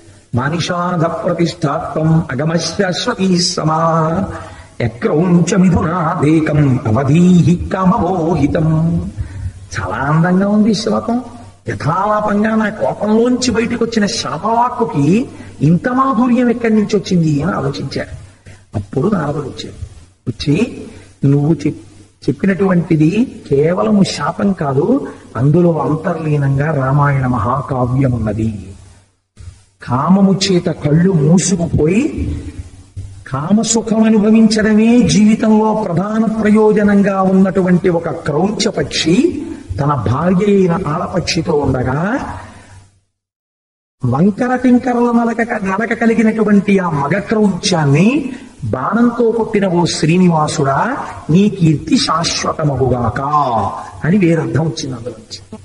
ఇప్పుడు ఎవరన్నా వంకర టింకర నడక కలిగిన రాక్షసుని బాణంతో కొట్టినవాడు అంటే నడువడి సరిగ్గా లేని రావణాసురుడు అనబడేటటువంటి రాక్షసుడు మండోదరితో మైదన సుఖాన్ని అనుభవించి విచ్చలవిడిగా తిరుగుతున్నప్పుడు రామబాణము చేత కొట్టి రావణ సంహారము చేసి లోకరక్షణము చేసిన శ్రీరామ నీ కీర్తి శాశ్వతమగుగాక. ఇప్పుడు ఈశ్వరుడు అనుగ్రహించాడు రామాయణం చెప్పడానికి వ్రాయడానికి. ఈశ్వరుడు నీకు అనుగ్రహించాడు, లేకపోతే నీ నోటి వెంట ఈ శ్లోకం రాదు. నీకు సంక్షేప రామాయణాన్ని ఉపదేశం చేస్తున్నానన్నాడు. అప్పుడు రామాయణం వచ్చింది. ఇప్పుడు చెప్పండి, రామాయణానికి ఏది ఆధారము? వాక్కు ఆధారము. ఈ వాక్కునకి ఏది ఆధారము? దానికి పూర్వము వాల్మీకి మహర్షి చేసిన తపస్సు ఆధారము. ఎవడు తపించాడో, ఎవడు మౌనంగా ఉన్నాడో, ఎవడు ఈశ్వరుణ్ణి లోపల తిప్పాడో, ఎవడు ఆయన యందు గురి చూశాడో వాడి నోటి వెంట అప్రయత్నంగా పలికింది ఆ మాట. కాబట్టి వాక్కు బయటికి రావడానికి వెనక ఎంత తపశ్శక్తి ఉండాలో చూడండి. రాముడి గొప్పతనం ఏమి మీరు చూడండి. ఇవాళ మీరు జానపదుల దగ్గరికి వెళితే పల్లెటూళ్ళల్లోకి రామాయణంలో రామచంద్రమూర్తి యొక్క వైభవం ఏమి అని మీరు అడిగారు అనుకోండి, ఆయన పెద్ద కోదండ విద్యా పారంగతుడండి, ధర్మమూర్తి అండి, ఇవన్నీ వాళ్ళు చెప్పరు. వాళ్ళు ఏం చెప్తారంటే ఒకటే మాట, ఒకటే బాణం, ఒకరే పత్ని, ఈ మూడు మా రామయ్య లక్షణాలు అంటారు. మీరు ఆలోచించండి, ఒకటే మాట ఏమిటి? ఒకటే మాట, ఒకటి కన్నా రెండో మాట మాట్లాడ్డు కూడా. వాక్కు యందు చాలా పొదపరితనం ఉంటుంది రాముడి దగ్గరే. ఈ లక్షణం ఎక్కడి నుంచి వచ్చిందో తెలుసా అండి? అందుకే ఆయన్ని రాఘవ అని పిలుస్తుంటారు రఘుమహారాజు గారితో కలిసి. తర్వాత చెప్తుంటాను, నాకు కుమార సంభవంలో ఆ శ్లోకం అంటే ఎంత ఇష్టమో. కాళిదాసు గారు ఎందుకు రఘుమహారాజు గారు గొప్పవాడు ఆయన చెప్పాడు ఒక శ్లోకంలో. ఆయన అన్నాడు, సత్యేనలు ఆ త్యాగాయ సమృతార్థానాం సత్యాయ వితభాషిణాం యశసే విజిగీషూణాం ప్రజాయై గృహమీతినాం. త్యాగాయ సమృతార్థానాం, రఘుమహారాజు గారు చాలా సంపాదించాడు. దేనికి? మళ్ళీ దానం చేసేయడానికి. త్యాగాయ సమృతార్థానాం సత్యాయ వితభాషిణాం. రఘుమహారాజు ఎక్కువ మాట్లాడేవాడు కాదు. ఎందుకు మాట్లాడేవాడు కాదు? అలా ఎక్కువ మాట్లాడేస్తుంటే అందులోకి అసత్యం వచ్చేస్తుందని మాట్లాడేవాడు కాదు. మితభాషిణాం యశసే విజిగీషూణాం. ఎందుకు దండయాత్ర చేసేవాడు? రాజు కనుక పరాక్రమమును ప్రదర్శించడానికి, కీర్తి కొరకు. యశసే విజిగీషూణాం ప్రజాయై గృహమీతినాం. సంసారమునందు ఎందుకున్నాడు? వంశమును పెంచుకోవాలి కాబట్టి భార్యలతో కలిసి జీవనమును సాగించాడు. ఇది రఘుమహారాజు గారి యొక్క గొప్పతనం. అదే పొతపరితనం మళ్ళీ రామచంద్రమూర్తికి వచ్చింది. మీరు చూడండి, రాముడి గురించి ఎన్ని విషయాలు ఉన్నాయంటే రామో దిర్నాభిభాషతే. అమ్మా, రాముడికి రెండు మాటలు తెలియవు. ఇది రాముడి యొక్క స్థితి. ఎప్పుడు ఈ ప్రశ్న వచ్చింది?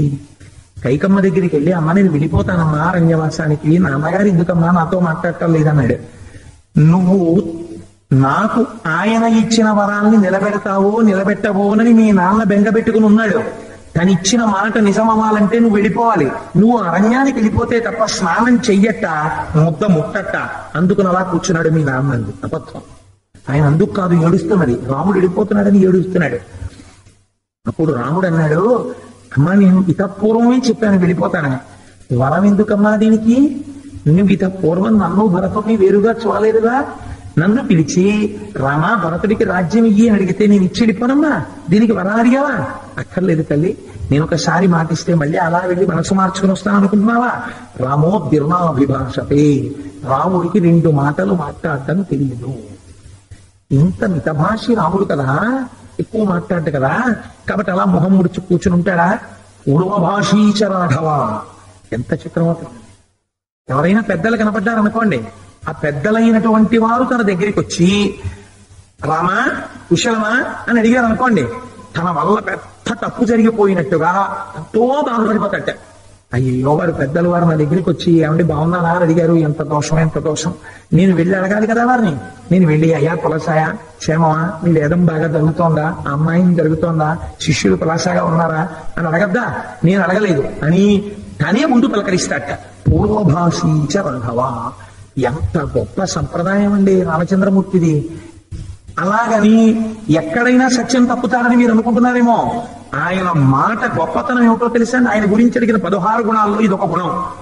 ఏమా గుణం అంటే అసలు రాముడి గుణమే సత్యవాక్కు. కోన్వస్మిన్ సంపదంలోకే గుణవాన్ కశ్య వీర్యవాన్ ధర్మజ్ఞశ్చ కృతజ్ఞశ్చ సత్యవాక్యో దృఢవ్రత. ఆయన పరమ సత్యమును మాత్రమే మాట్లాడతాడు. ఎన్నడూ రాముని నోటి వెంట అసత్యము రాదు. ఈ సత్యము చేత రాముడు ఏం గెలిచాడో తెలుసా అండి? సత్యేన లోకాన్ జయతి. లోకములన్నింటినీ రాముడు గెలిచాడు.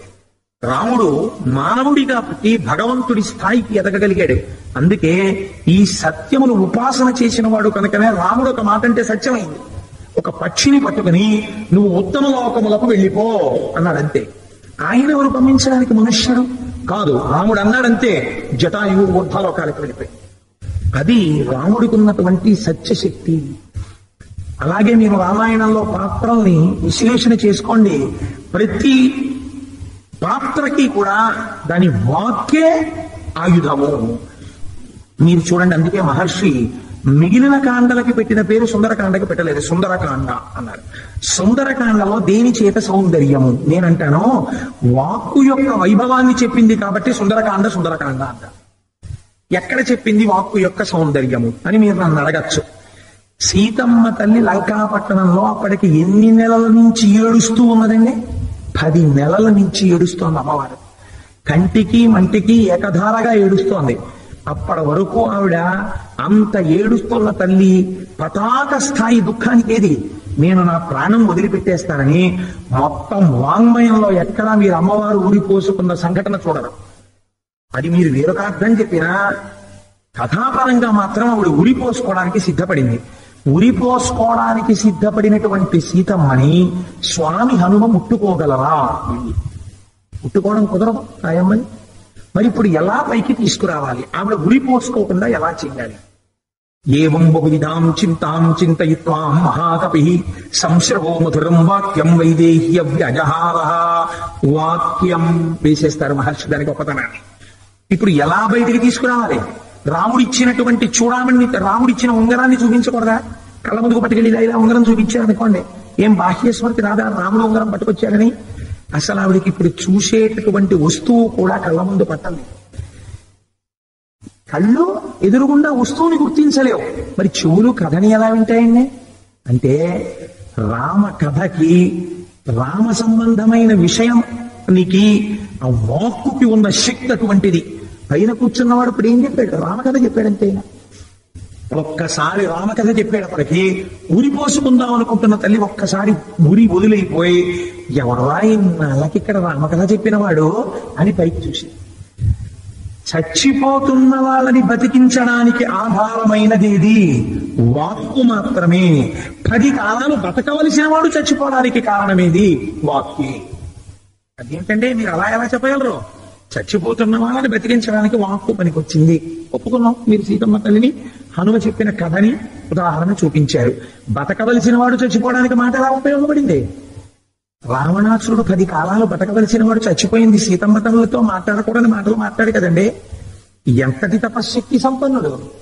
ఇంత తపశ్శక్తి సంపన్నుడు రోజు నిద్ర లేవగానే శిశుపా వృక్షం కింద కూర్చున్న సీతమ్మ తల్లి దగ్గరికి వచ్చి, పిబ విహర రమస్వ భుంచువ భోగాన్ ధన నిచయం ప్రతిశామి మిదినీంచ మయిలలలనే యథాసుఖత్వం తైచ సమేత్త లలంతు బాంధవాస్తే ఏకవేణీధరా శయ్యాం ధ్యానం మలినమంబరం అస్థానే ఉపవాసస్య నైతానుపయికాంతే అని పలుకకూడని మాటలన్నీ పలికాడు.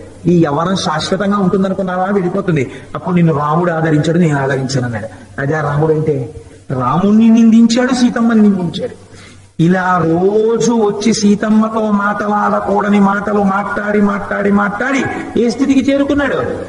ఇక నువ్వు చేసిన పాపం నుంచి ఎక్కడ తప్పించుకుంటావురా అడిగినాడు 10 నెలల తర్వాత. బాగా మూట కట్టితే ఈ మూట కట్టి కట్టి కట్టిన పాపం ఏమైపోయింది? ఫలితం ఇవ్వడానికి సిద్ధపడింది. ఇప్పుడు దీని రహస్యం ఎవరు చెప్పేశారు? నువ్వు మాట్లాడిన మాటల ఫలితం ఎక్కడ ఉంటుందో స్వామి హనుమ చెప్పేశారు. ఎక్కడ చెప్పేశారు? తదేవ ఫలమందేతి ధర్మస్య ధర్మనాశనః ప్రాప్తం ధర్మఫలం తావద్భవతా నాత్ర సంశయః.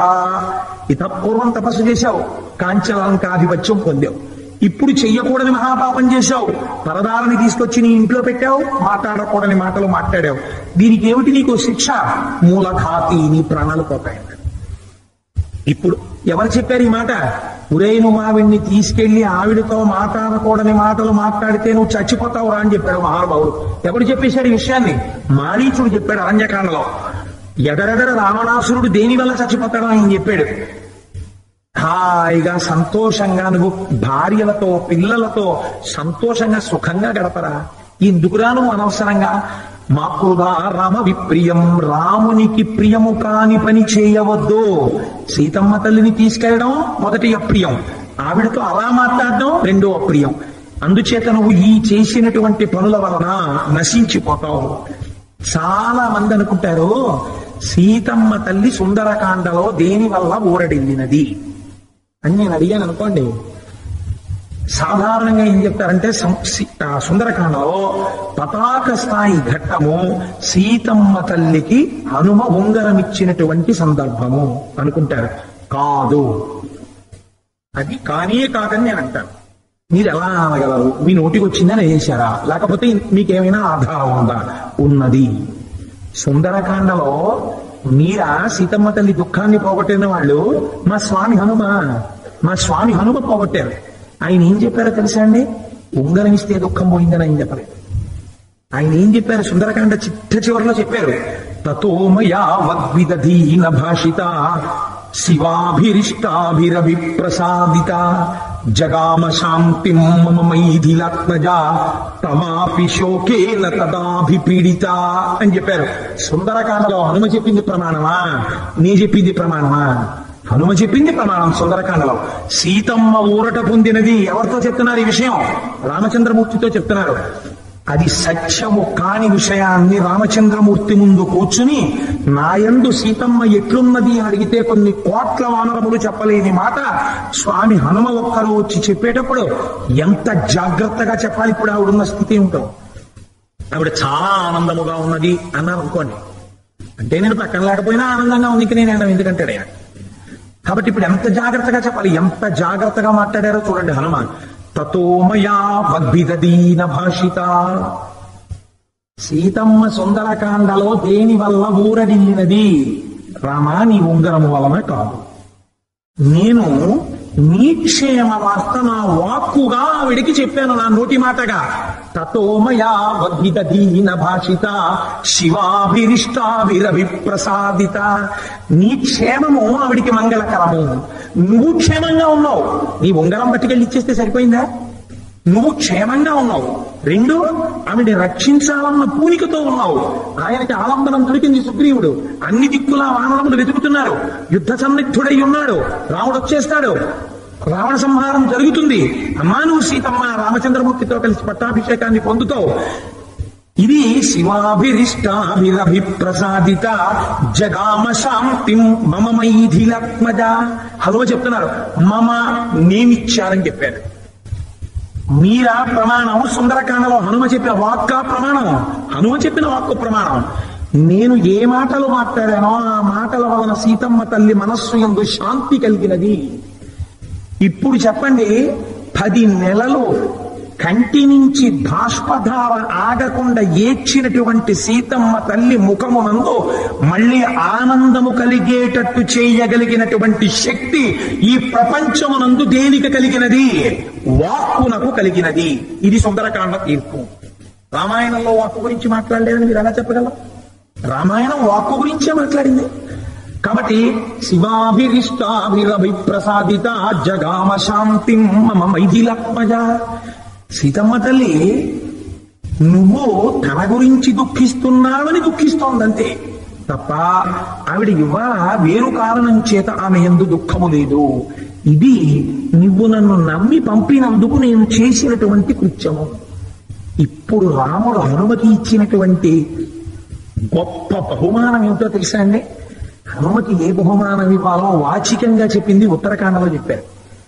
సుందరకాండలో కానీ యుద్ధకాండలో కానీ లేదు. ఉత్తరకాండలో హనుమ దగ్గరికి హనుమని పిలిచి ఒక మాట అంటారు రామచంద్రమూర్తి.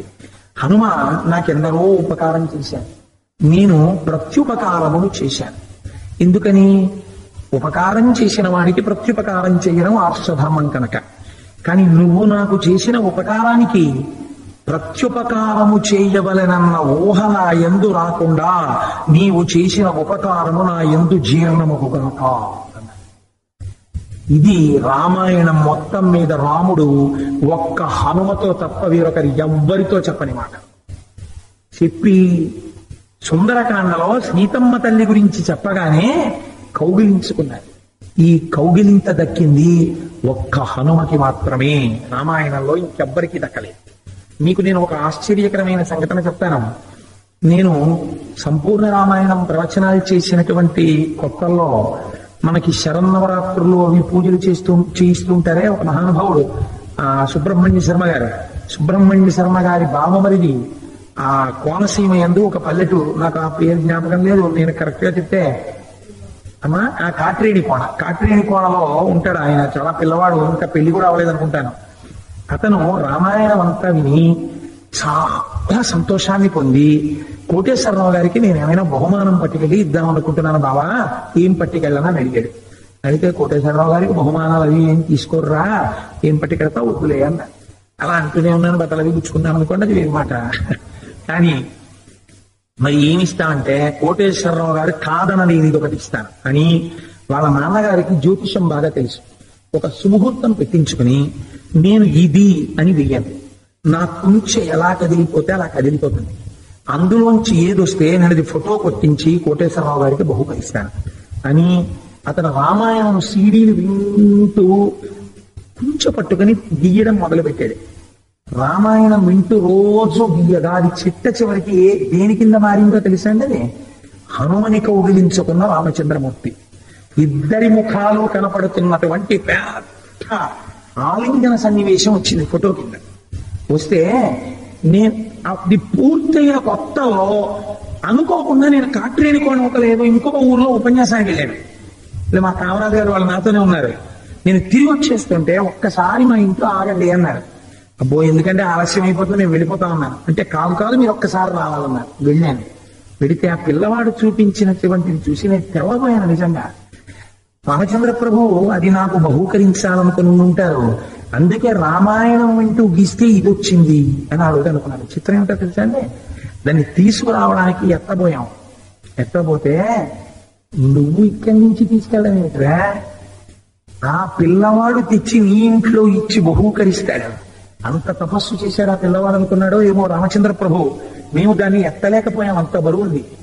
అంత బరువున్న దాన్ని ఎలా తెచ్చాడో తెలియదు. తీసుకొచ్చి నాకు బహూకరిస్తే నాకు దాన్ని ఎక్కడ పెట్టాలో అర్థం కాలేదు.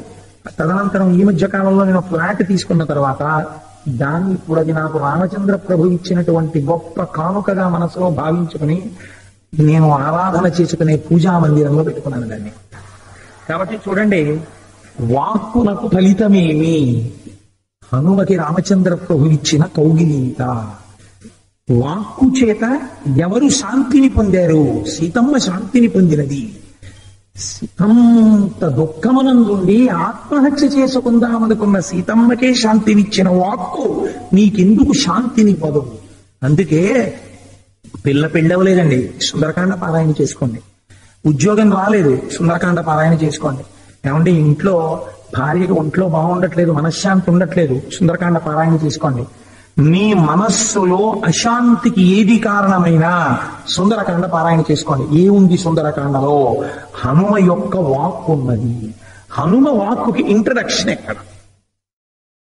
ఒక్కొక్క వాక్ అండి మనిషిని చిరస్థాయిగా గుర్తుండిపోయేటట్టు చేస్తుంది. ఆ వాక్కు మీకు పైకి చూడడానికి ఇందులో ఏముందండి అని మీకు అనిపించవచ్చు, కానీ అది మిమ్మల్ని జీవితాంతం గుర్తుండిపోయేటట్టు చేసేస్తుంది. నాకు ఈ మాట చెప్తున్నప్పుడు ఒక విషయం గుర్తొస్తోంది. మనుచరిత్ర రచన చేస్తే మనుచరిత్రని అల్లసాని పెద్దన్న రాశాడు అని రాసుకోవచ్చు. రచన అల్లసాని పెద్దన అని రాసుకోవలసినటువంటి పెద్దన గారు ఎంత పెద్ద సమాసం వేశారంటే దానికి శ్రీమదాంధ్ర కవితా పితామహ సర్వతోముఖంక పంకజాక్షపాదాంబుజాధీన మానసేందింగిరనందవర ప్రవంశోత్తం శతకోపతాప ప్రసాదాదితా సాధిత చిత్రవిధ కవితామ తల్లి కల్లసాని చొక్కయామాచ్యపుత్ర పెద్దనార్య ప్రణీతంబైన స్వారోచిషమను సంభవం మహప్రబంధంబు అని రాసుకున్నాడే. ఇన్ని వాక్కులున్న అల్లసాని పెద్దన గారు ఏమని ఏడ్చాడో తెలుసా అండి? రాయలవారు చచ్చిపోతే ఎదురైన చోతన మదకరీంద్రముడిగ్గి కేలూతను సగి ఎక్కించుకుని మనుచరిత్రం వద్దుకొను వేళ పురమేగ పల్లకి తనకేల పట్టి ఎత్తే బిరుదైన కవిగండ పెండేరమునకి వెతగునని తాని పదమున తొడగే గోకట గ్రామధ్యన ఏకాగ్రహారములడిగిన సీమలు అందునిచ్చే ఆంధ్ర కవితా పితామహ అల్లసాని పెదనామాచ్య అని నన్ను పిలుచునట్టి కృష్ణరాయలతో దివికేగలేక బ్రతికియున్నాడ జీవోత్సవం మనగుచూ అన్నాడు. ఆంధ్ర కవితా పితామహ బిరుదందుకున్నవాడు ప్రేమతో కనపడేటప్పటికల్లా ఆంధ్ర కవితా పితామహ అని నన్ను పిలిచిన రాయలు వెళ్ళిపోయిన తర్వాత జీవోత్సవంగా బతుకుతున్నానంతే. ఇంకా నాలో ఉన్న కవనశక్తి రాయలతో వెళ్ళిపోయింది, రాయల పిలుపుతో వెళ్ళిపోయింది అన్నాడు. ఒక్క పిలుపు ఒక కవిలో ఉన్న కవనశక్తిని తీసుకెళ్ళిపోయింది. ఎవరిని? అల్లసాని వారి అల్లిక జిగిపికని పేరు. ఏ మహానుభావుడు మనుచరిత్ర ప్రారంభం చేస్తే శ్రీవక్షోజకడంగనాభనదపై జన్మందలంబోదరాదేవిన్ తత్కమలా సమీపమున ప్రీతిని నిలిపినాడో జనంగ వందారు చనందనాది నిజభక్త శ్రేణికి దోచురా జీవక్షుండు కృతాద్భుచేయు శుభదృష్టిని కృష్ణరాయాధిపున్నట్టు కృష్ణరాయాధిపుడికి శుభదృష్టి కలుగుగాక, ఆయనపై దేవతల యొక్క అనుగ్రహము కలుగుగాక అంటూ ప్రారంభించాడో అలవోకగా పద్యాలు ఏ హిమాలయాల్లో వర్ణించవలసి వస్తే అటజనికంచ భూమి సురులంబర చుంబిసరస్సరజ్జరీ పటల ముహుర్ముహుర్లట భంగతరంగ మృదంగ నిస్పర స్ఫుట నటనాడు రూప పరిపుల్ల కలాప కలాపి జాలమన్ ఘటక చరత్కరీడు కరకంపిత సాలముచిత శైలమున్ అలవోకగా పడిపోయి అలసాని వారి పద్యాలు. అటువంటి పెద్దన చెప్పుకున్నాడు ఆంధ్ర కవితా పితామహాని నన్ను పిలుచునట్టి కృష్ణరాయలతో దివికేగలేక బ్రతికియున్నాడ జీవోత్సవం మనగుచు. ఉండి చచ్చిపోయిన వాడితో సమానం నేను జీవోత్సవాన్ని. రాయలు వెళ్ళిపోయిన తర్వాత ఇక పెద్దన లేదన్నాడు. ఎందుకు లేడు పెద్దన? ఏమైపోయింది నీ కవనశక్తి? నేను కనపడేటప్పటికీ ఆంధ్ర కవితా పితామహ అని ప్రేమతో పిలిచాడయా, ఆ పిలుపు వినపట్టం లేదు, గంటకు కదలటం లేదన్నాడు. చూసారా, ఒక్కొక్క వ్యక్తి ప్రేమ, ఆ ప్రేమతో కూడినటువంటి పిలుపు యువతల వారిలో ఉన్న వైభవాన్ని కూడా తీసుకెళ్ళిపోతుంది. ఆ బెంగ వాక్కుకి బలం లేదని మీరు ఎలా అనగలరు? వాక్కుకంత శక్తి ఉంది. అందుకే మీరు రామాయణంలో చూడండి, మొట్టమొదటిసారి హనుమ దర్శనం అవగానే రామాయణంలో ఆయన సన్యాసి రూపంలో వచ్చి కలిశారు రామలక్ష్మణుల్ని. వెంటనే రామచంద్రమూర్తి ఒక మాట అంటారు, నా యజుర్వేద వినీతస్య నా ఋగ్వేద వినీసస్య నా యజుర్వేదధారిణ నా సామవేద విదుష అటువంటి వాడు తప్ప ఇలా మాట్లాడడం కుదరదయా. నా ఋగ్వేద వినీతస్య ఋగ్వేదం బాగా చదువుకున్నవాడు, యజుర్వేదం బాగా చదువుకున్నవాడు, ఆ తర్వాత సామవేదం బాగా తెలుసుకున్నవాడు, వాడు తప్ప ఇలా మాట్లాడలేడు. ఎందుకు మాట్లాడలేడు అంటే రామచంద్రమూర్తి చెప్పేశారు ఒక చోట, వాక్కు చేత ఇటువంటి మంత్రిని పొందినటువంటి రాజు ఎటువంటి స్థితిని పొందుతాడో తెలుసా? వాక్కు, చక్కటి వాక్కు కలిగినటువంటి మహామంత్రి రాజుకి శుభాల్ని తీసుకొస్తాడు. తన వాక్కు చేత శత్రువుల్ని పడగొడతాడు. తన వాక్కు చేత ప్రభువుకి సమస్త క్షేమములను చేకూరేటట్టు చేస్తాడు. ఇదిగో హనుమకి అటువంటి వైభవం ఉందయ్యా అన్నాడు. మీరు చూడండి, ఇది పరమ యథార్థం. ఎందుచేత అంటే సామవేదానికి ఒక లక్షణం ఉంది. నేను ఇవాళ దాని ఆ శ్లోకాన్ని అంతటి గురించి నేను వ్యాఖ్యానం చేయలేను, కానీ సామము అన్న మాటకు అర్థం ఏంటో తెలుసా అండి? సామ అంటే మనశ్శాంతినిచ్చున్నది. మీరు సామవేదం వింటున్నారు అనుకోండి, మనస్సుకు ఆనందం కలుగుతుంది. అందుకే సంగీతమపి సాహిత్యం సరస్వతశ్చాస్తనద్వయం ఏకమాపాత మధురం అన్యత్ ఆలోచనామృతం. సంగీతం మీకు అందులో గమకాలు తెలియకపోయినా, రాగతాల జ్ఞానము లేకపోయినా, ఆ కీర్తనలు వింటుంటే మీ మనస్సు ఆనందంతో పొంగిపోతుంది. ఎందుకు పొంగిపోతుందో తెలుసా అండి? సంగీతం సామవేదంలోంచి వచ్చింది. సామవేదంలో ఉన్న మంత్రాలు ఆ స్వరానికి తగినట్టు పలుకుతూ ఉంటే మీకు తెలియకుండా మనశ్శాంతినిస్తాయి. ఈసారి నాకు ఒక కోరికుండి, కంచి పట్టణంలో ఒక గొప్ప మహానుభావుడు ఉన్నాడు, వారిని అయ్యప్ప స్వామి దేవాలయానికి తీసుకొచ్చి ఒక గొప్ప యాగం ఒకటి చెయ్యాలి అని నాకు కోరికుంది. వారు సామవేదం జరుగుతారు, అప్పుడు చూద్దురుగా నా యాగంలో ఎలా ఉంటుందో సామవేదం అంటే. అసలు సామవేదం వింటూ ఉంటేనే మనశ్శాంతి పొందేస్తారు. 2, సామవేదంలో మంత్రాలని సక్రమంగా తిరగగలిగితే అంతఃశత్రువుల నుండి బాహ్య శత్రువుల వరకు గెలవచ్చు.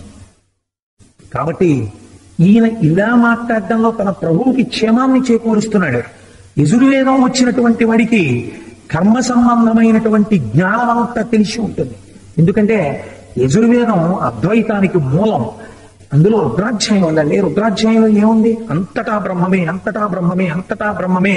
నమచ్చోరాయిచ శిష్యాయిచ భేన్యాయిచ శిఖత్యాయిచ ప్రవాహ్యాయిచ, అన్ని బ్రహ్మము బ్రహ్మము బ్రహ్మము. దొంగ దొంగ వడ్రంగి, మెరుపు, నీరు, కొమ్మ, ఆకుపచ్చతనం అన్ని బ్రహ్మమే. బ్రహ్మము కానిది లేదు, బ్రహ్మము కానిది లేదంటుంది రుద్రాధ్యాయం.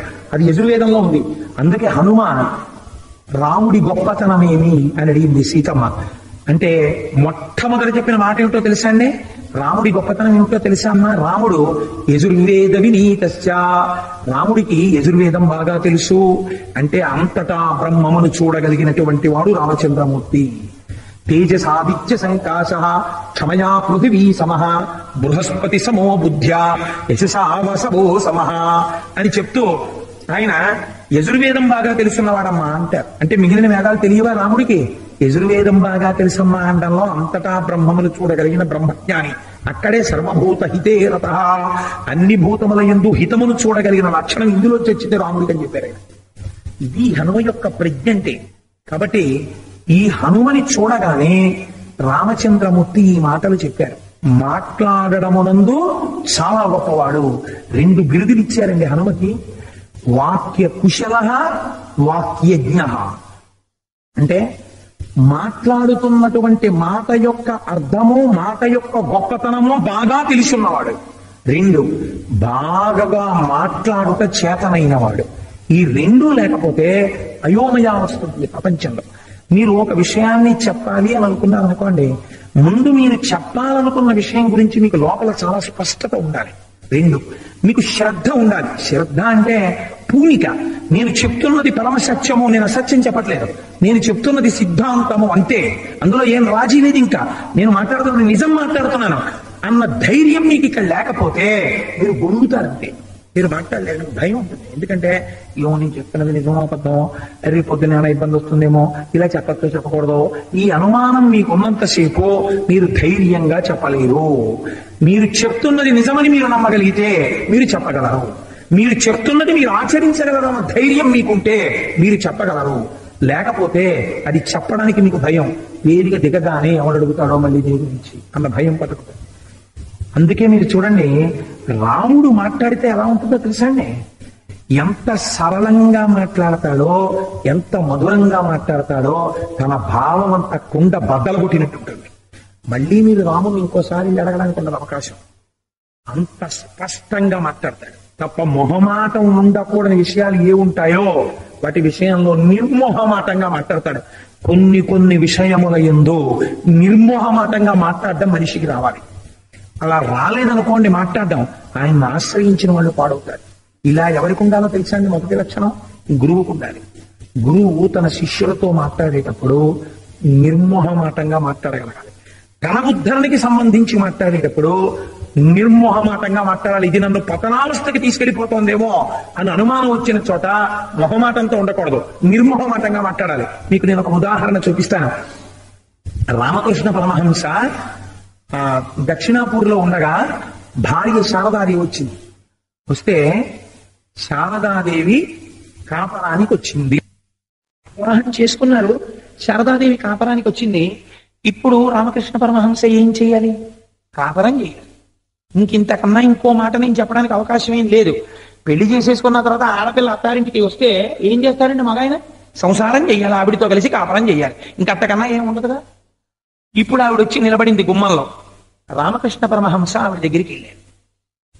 తన ఉద్ధరణకి సంబంధించిన విషయం, సంసార రూపమునందు భార్య వచ్చింది కాదనడానికి, ఇప్పుడు నేను నీతో సంసారము చెయ్యను, ధర్మమునకు వ్యతిక్రమణ, నేను నీతో సంసారం చేస్తాను, రా, వచ్చావు కదా, పెళ్లి చేసుకున్నాను కదా. తను ఏ మార్గంలో ఉండాలనుకుంటున్నాడో దాంట్లోంచి జారిపోతున్నాడు. మళ్ళీ ఏ జన్మలో మనుష్య జన్మ వస్తుందో, ఇంత పూనికి ఎప్పుడు వస్తుందో, ఇప్పుడు తను స్పష్టంగా మాట్లాడాలి భార్యతో. ఎంత జాగ్రత్తగా ఉంటారో చూడండి మహాత్ములు. వాక్కు విషయంలో అవగాహన ఉండాలి మనిషికి. ఇంకొకడెవడో మీకు సలహా చెప్పడం కాదు, చేత కాని వాడు మీరెలా మాట్లాడాలో సలహా చెప్పడం ఏంటండి. మీరెలా మాట్లాడాలో మీరు నిర్ణయించుకోగలగాలి. నేను ఎలా మాట్లాడాలో నాకు తెలుసు, మీకు ఆ పూనిక ఉండాలి. ముందు మీరు ఎలా మాట్లాడాలో మీకు తెలియడానికి అహంకారం కాదు, శాస్త్ర పరిజ్ఞానం ఉండాలి. గురువుతో కలిసి తిరిగి ఉండాలి.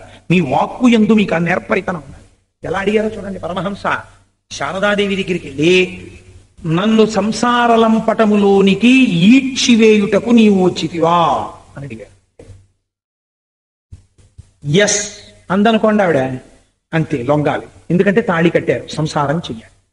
శారదాదేవండి, నేను మిమ్మల్ని సంసారములోకి దించుటకు రాలేదు, ధర్మపత్నిగా మీ ధర్మమునందు తోడ్పడి చెయ్యిచ్చి ఒకరినొకరం ఉద్ధరించుకోవడం కోసమని నేను వచ్చాను. నీవు లోపలికి రావచ్చు. ఇప్పుడు విచిత్రం ఏమిటో తెలుసా అండి, పరమహంస కాళ్ళు జాపు కూర్చుంటే అప్పుడే కాళికాదేవి అర్చన చేసి వచ్చారు, శిష్యులతో మాట్లాడుతున్నారు. ఆవిడ కాళ్ళు ఒత్తుతోంది, భార్య కాళ్ళు ఒత్తుతుంటే పరమహంస కూర్చుని ఉండగా శారదాదేవికి అనుమానం వచ్చింది. ఒక స్థితిలో ఇంత పూజ చేస్తున్నాడు కదా, యవ్వనంలోనే ఉన్నాడు కదా, నేను భార్యని కదా, స్పృశిస్తున్నాను కదా, ఈయన భావమేమి, ఇంద్రియములను తొక్కి పెడుతున్నాడా, ఇంద్రియాల్ని గెలిచి ఉన్నాడా, మనోవికారము లేదా అని కాళ్ళొత్తుతూ శిష్యులందరూ వెళ్ళిపోయిన తర్వాత ఆవిడ ఒక మాట అడిగింది, నా యందు మీ భావమేమి అని అడిగింది.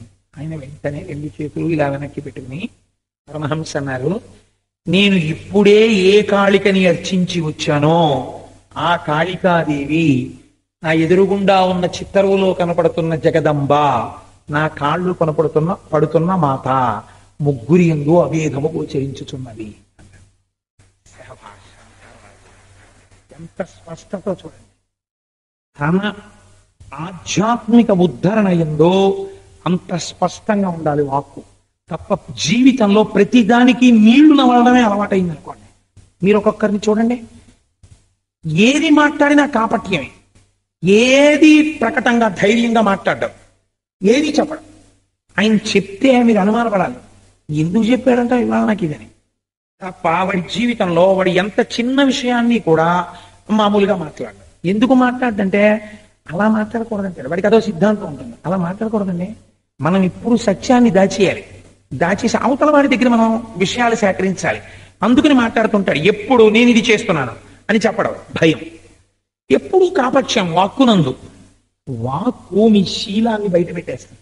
మీరు మాట్లాడే మాటని బట్టి మీ శీలాన్ని లెక్క కట్టేస్తారు పెద్దలు. మీరు మాట్లాడే మాటని బట్టి మీకు లోపల ఎంత పూలికుందో బయటపడిపోతుంది.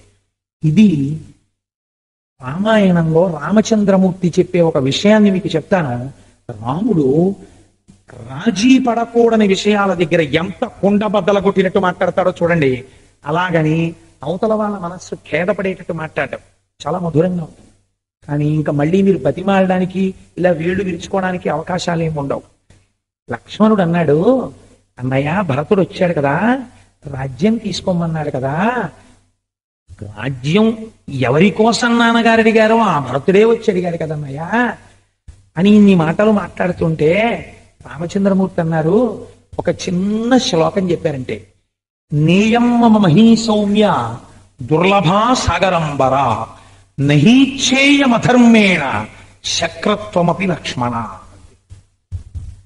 శ్లోకం ఎలా ఉందండి? చాలా సరళంగా ఉంది. భావం ఏమిటో తెలుసా అండి? కోసల రాజ్యం కాదు లక్ష్మణ, అయోధ్య కాదు, నేయం మమ మహీ సౌమ్య దుర్లభా సాగరంబర. ఈ సమస్త భూమండలం ఎంతవరకు ఉన్నదో ఆ భూమండలం అంతటినీ తీసుకొచ్చి నాకు ఇచ్చేసిన. దుర్లభం, ఎవరికి అలా దొరకదు భూమండలం అంతా. ఒకవేళ భూమండలం అంతా ఇచ్చినా ఈ భూమండలం కాదు. శక్రత్వమపి లక్ష్మణ, నాకు దేవేంద్ర పదవిని ఇచ్చేస్తున్నాను అని చెప్పి నా దగ్గరికి వచ్చి చెప్పినా, నేయం మమ మహీ సౌమ్య దుర్లభా సాగరంబర నహీచ్ఛేయమధర్మేణ. ఎంత గొప్ప మాటో చూడండి. అధర్మంగా అది వస్తోందనుకున్నప్పుడు పుచ్చుకోవడానికి నేను సిద్ధంగా లేనని నువ్వు తెలుసుకో.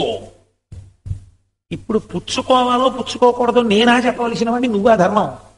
నేను చెప్పవలసిన వాడిని. ఎవడు పుచ్చుకోవాలో వాడిష్టం, పుచ్చుకోవాలో పుచ్చుకోకూడదు. నువ్వెవడివి పుచ్చుకోకూడదని చెప్పడానికి? నీ పరిమితి నువ్వు తెలుసుకో.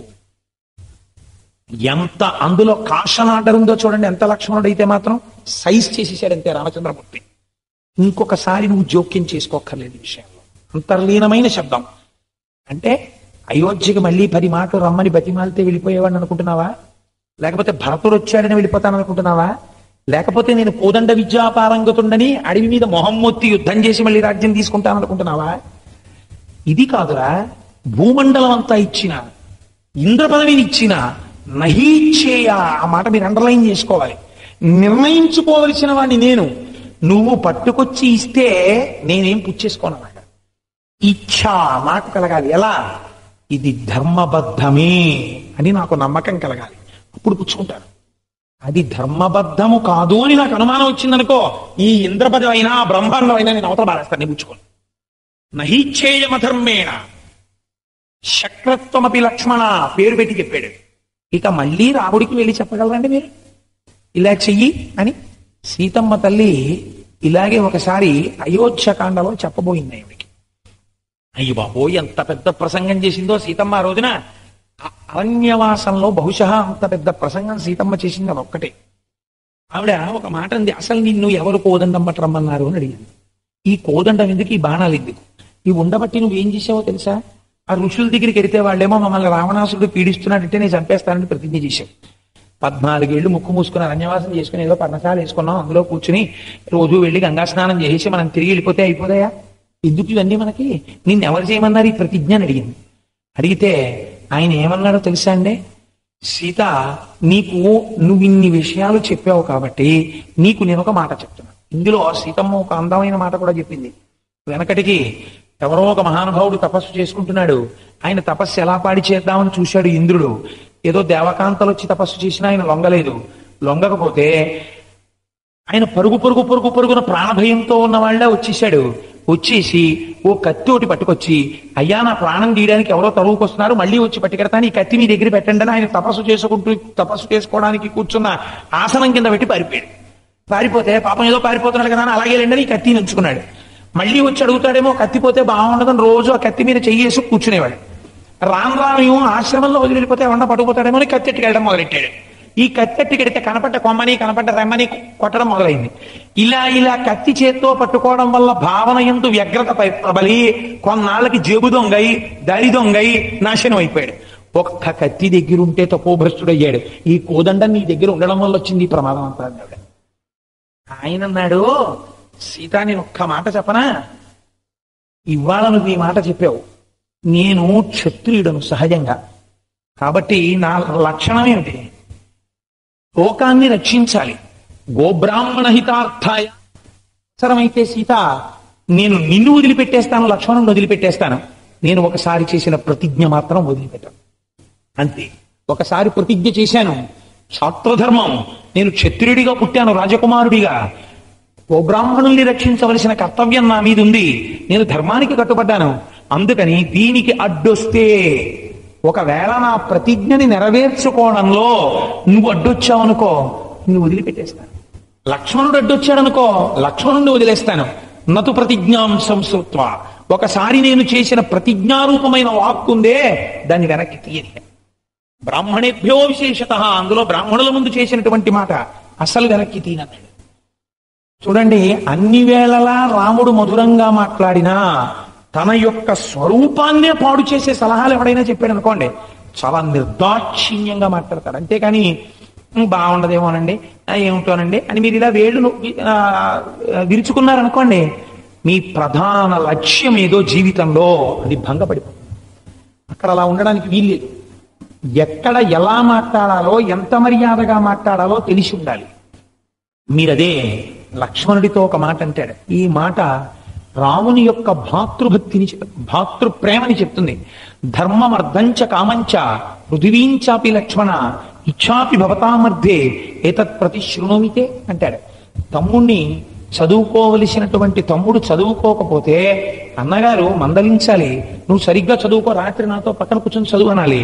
అదే తమ్ముడిని ఎక్కడ ప్రేమగా చూడాలో అక్కడ ప్రేమగా చూడాలి. అంతేకాని కోపం పెట్టుకుంటే అర్థం లేని కోపంతో ఉండకూడదు. ఎక్కడ కోపమో అక్కడ కోపం, ఎక్కడ శాంతం అక్కడ శాంతం. ఆ నిగ్రహానుగ్రహ శక్తి ఉండాలి.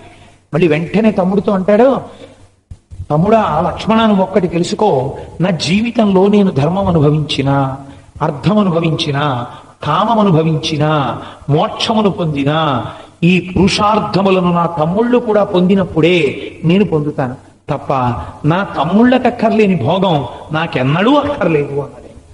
తమ్ముళ్ళ మీద ఎంత ప్రేమో చూడండి ఆయనకి. అన్నగారిగా మాట్లాడవలసి వస్తే, ప్రేమ గురించి చెప్పవలసి వస్తే అంత అందంగా మాట్లాడతాడు.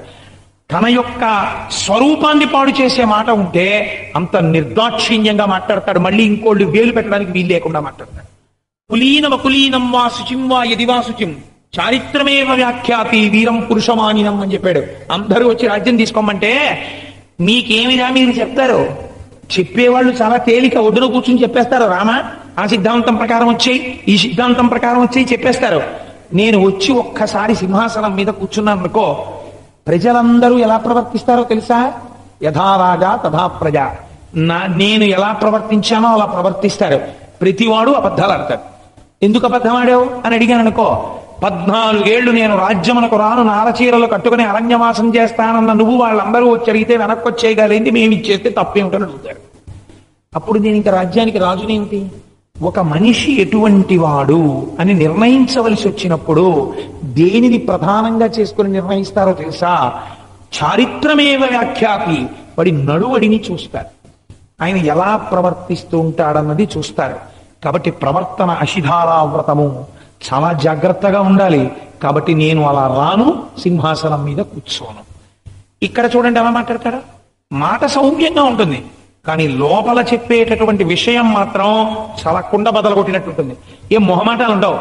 వాళ్ళందరూ ఏమైనా అనుకుంటారండి, రేపు వాళ్ళందరూ ఏమైనా చేస్తారండి, అందుకని రావట్లేదు అంటే, లేదు అందరితోటి ప్రతిజ్ఞ చేయిస్తామండి, అలా ఏం చేయమని, ఈ విషయం ఎప్పుడు ప్రస్తావన చెయ్యొద్దంటాం, వస్తారా అంటే అందరూ చేస్తారండి అని అడిగారు అనుకోండి రాముడు.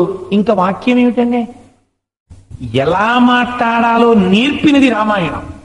మీకు నేను ఒక్క మాట చెప్తాను, అసలు మాట చేత పంచభూతముల తత్వాన్ని తారుమారు చేసే ఇచ్చని నిరూపించింది రామాయణం. మీకు అగ్నిహోత్రం ఏం చేస్తుందండి? అగ్నిహోత్రం అంటే కాల్చేస్తుందంటే అది దాని స్వధర్మం. అంతేకాని మీరు అగ్నిహోత్రం వెలిగించి, ఓ అగ్నిహోత్రమా మా ఇంట మంచినీళ్లు లేవు, ఆ మున్సిపల్ ట్యాప్లో నీళ్లు రావట్లేదు, నాకు చాలా విశేషమైన దాహార్తిని పొంది ఉన్నాను, నేను పరమభక్తుడను కనుక పంచభూతములే కదా పృథివాపస్తేజో వాయురాకాశములు, నేను నీటికి బదులుగా అగ్నిని పానము చేయుచున్నాను, నీవి నా యందు చల్లబడేదవుగాక అని మీరు అగ్నిని పానం చేస్తానని చెయ్యెట్టారనుకోండి, వేళ్ళు కాలుతాయి ఉన్న దాహానికి తోడు. అంతేగాని అగ్నిహోత్రం ఏ కారణం చేతనైనా చల్లబడుతుంది ఆ ప్రపంచంలో. రామాయణంలో అగ్నిహోత్రం చల్లబడింది. దేనికి చల్లబడింది? సీతమ్మ తల్లి మాటకి చల్లబడిపోయిందంతే.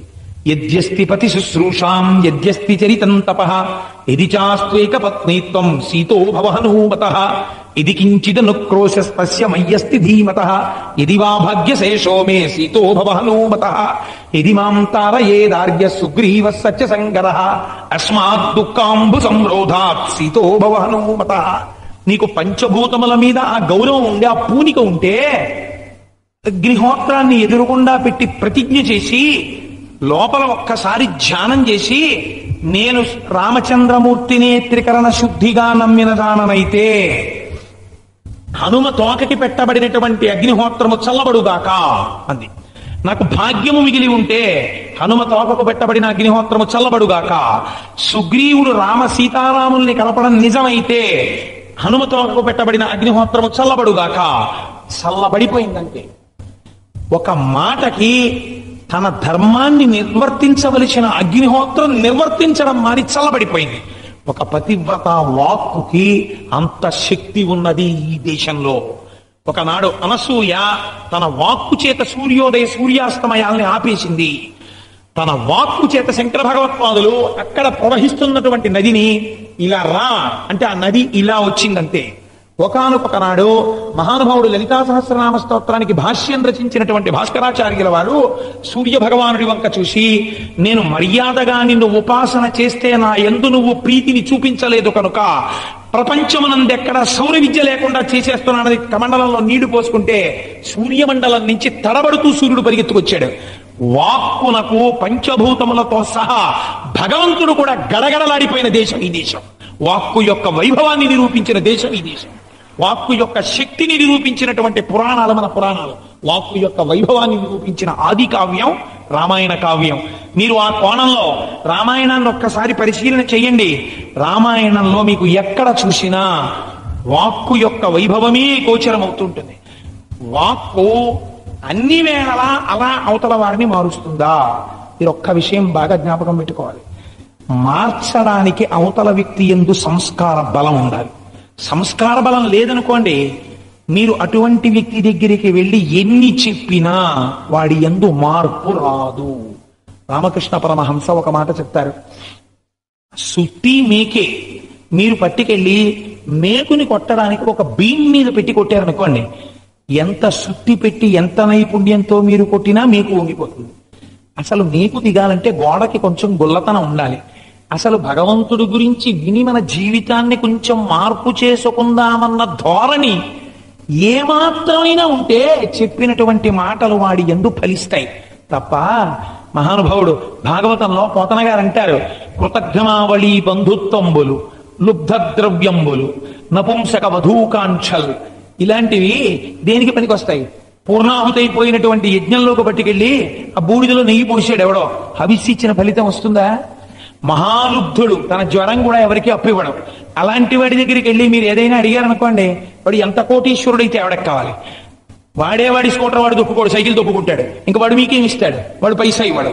వాడి దగ్గర నుంచి మీరు ఆశించకూడదు. అసలు వాడి జ్వరమే వాడు ఇంకోటికి అప్పివ్వడు. వాడే 3 పూట్ల అన్నం తినడం. ఓ పూట అన్నం తింటే ఓ పూట ఓ పావలా పెట్టి 4 అరటిపళ్ళు కొనుక్కు తింటాడు. ఇంకా వాడు మీకు ఇచ్చేది ఏమిటి? లుబ్ధ ద్రవ్యంబులు నపుంసక వధూకాంక్షల్. అలాగే ఆ అంధేందూదయములు, గుడ్డివాడిని తీసుకెళ్లి ఆ వెన్నెల్లో నించోపెట్టి చూడరా పూర్ణచంద్రుడు ఎంత అందంగా ఉన్నాడో అని మీరు చూపించారనుకోండి, అది ఎందుకు పనికి వస్తుంది? అంధేందూదయములు మహాభజిర శంకారావముల్. బాగా పుట్టు చెవిటి వాడి దగ్గరికి వెళ్ళి అద్భుతంగా శంఖం ఊది ఎలా ఊది అని రా అన్నారు అనుకోండి, అంటాడు వాడు. మహాభజిర శంఖారావముల్. ఎందుకు ఇవన్నీ? హరిభక్తి వర్జితుల వృధారిక్త సంసారముల్. తినడం, పడుకోవడం, సుఖాలు అనుభవించడం, ఇవి 3 తప్ప ఈశ్వరుడన్నవాడు ఉన్నాడు అన్న పూనిక లేని వాడికి ఎన్ని చెప్పినా వాడికి నిద్రపోవడానికి, హాస్యంగా తీసుకోవడానికి పనికొస్తుందేమో కానీ వాడి జీవితాన్ని మార్చుకోవడానికి పనికి రాదు. అందుకే రామాయణంలో వాక్కు చేత హనుమ ఒక చోట తీర్పు చెప్పారు. అందుకే ఇన్ని చెప్పింది కాబట్టే సుందరకాండ. ఇమాంతు విషమాం దుర్గాం లంకాం రావణ పాలితాం ప్రాప్యాపి స మహాబాహు కింకరిష్యతి రాఘవ. ఏ రామచంద్రమూర్తి పేరు చెప్తే ఇలా ఉంగిపోయి నమస్కరిస్తారో స్వామి హనుమ, అలాంటి హనుమ ఒక మాట చెప్తున్నారు, ఇటువంటి దుర్మార్గపు లంక, ఈ లంకలోకి సాక్షాత్తు రాముడే మాత్రం వస్తే ఏం చేయగలడు అన్నారు. అంటే రాముడే వస్తే ఏం చెయ్యగలడు అన్నది అధిక్షేపించడం కాదా? కాదు. మీరు చూడండి, కొంతమంది విషయంలో ఒక మాట అంటాం, ఏమండి వెంకటాచలం సహస్ర కలశాభిషేకం టికెట్ ఉంది నా దగ్గర, 5గురిని పంపిస్తారు, నేను నా భార్య 2 పిల్లలు ఉన్నాం, మీరు కూడా రండి, మిమ్మల్ని కూడా తీసుకెడదాం అనుకుంటున్నాను అని మీరు అన్నారు అనుకోండి. నాకెక్కడ కుదురుతుంది, నేను రానన్నాడు అనుకోండి, మీరు ఏమనుకోవాలి? అప్పుడు మీరు ఒక మాట అంటారు, ఎన్ని మాటలు మీరు తిరుపతి వెడదామన్నా, అయ్యా మీ టికెట్లు పెట్టి నేను తీసుకెళ్తానండి, ఒక్కసారి నాతో వెంకటాచలం రండి, మిమ్మల్ని తీసుకెళ్ళాలి ఎందుకో నాకు కోరిక ఎప్పటి నుంచో, రండి ఒక్కసారి వెంకటాచలం వెడదాం, ఒక్క 2 రోజులు ఉండి వచ్చేద్దాం, మీకు వెంకటాచలంలో అన్ని చూపిస్తాను అని మీరు అన్నారు అనుకోండి. మాస్టర్ నన్ను తినేకండి, నాకు ఎక్కడ కుదురుతుందండి అన్నాడు అనుకోండి.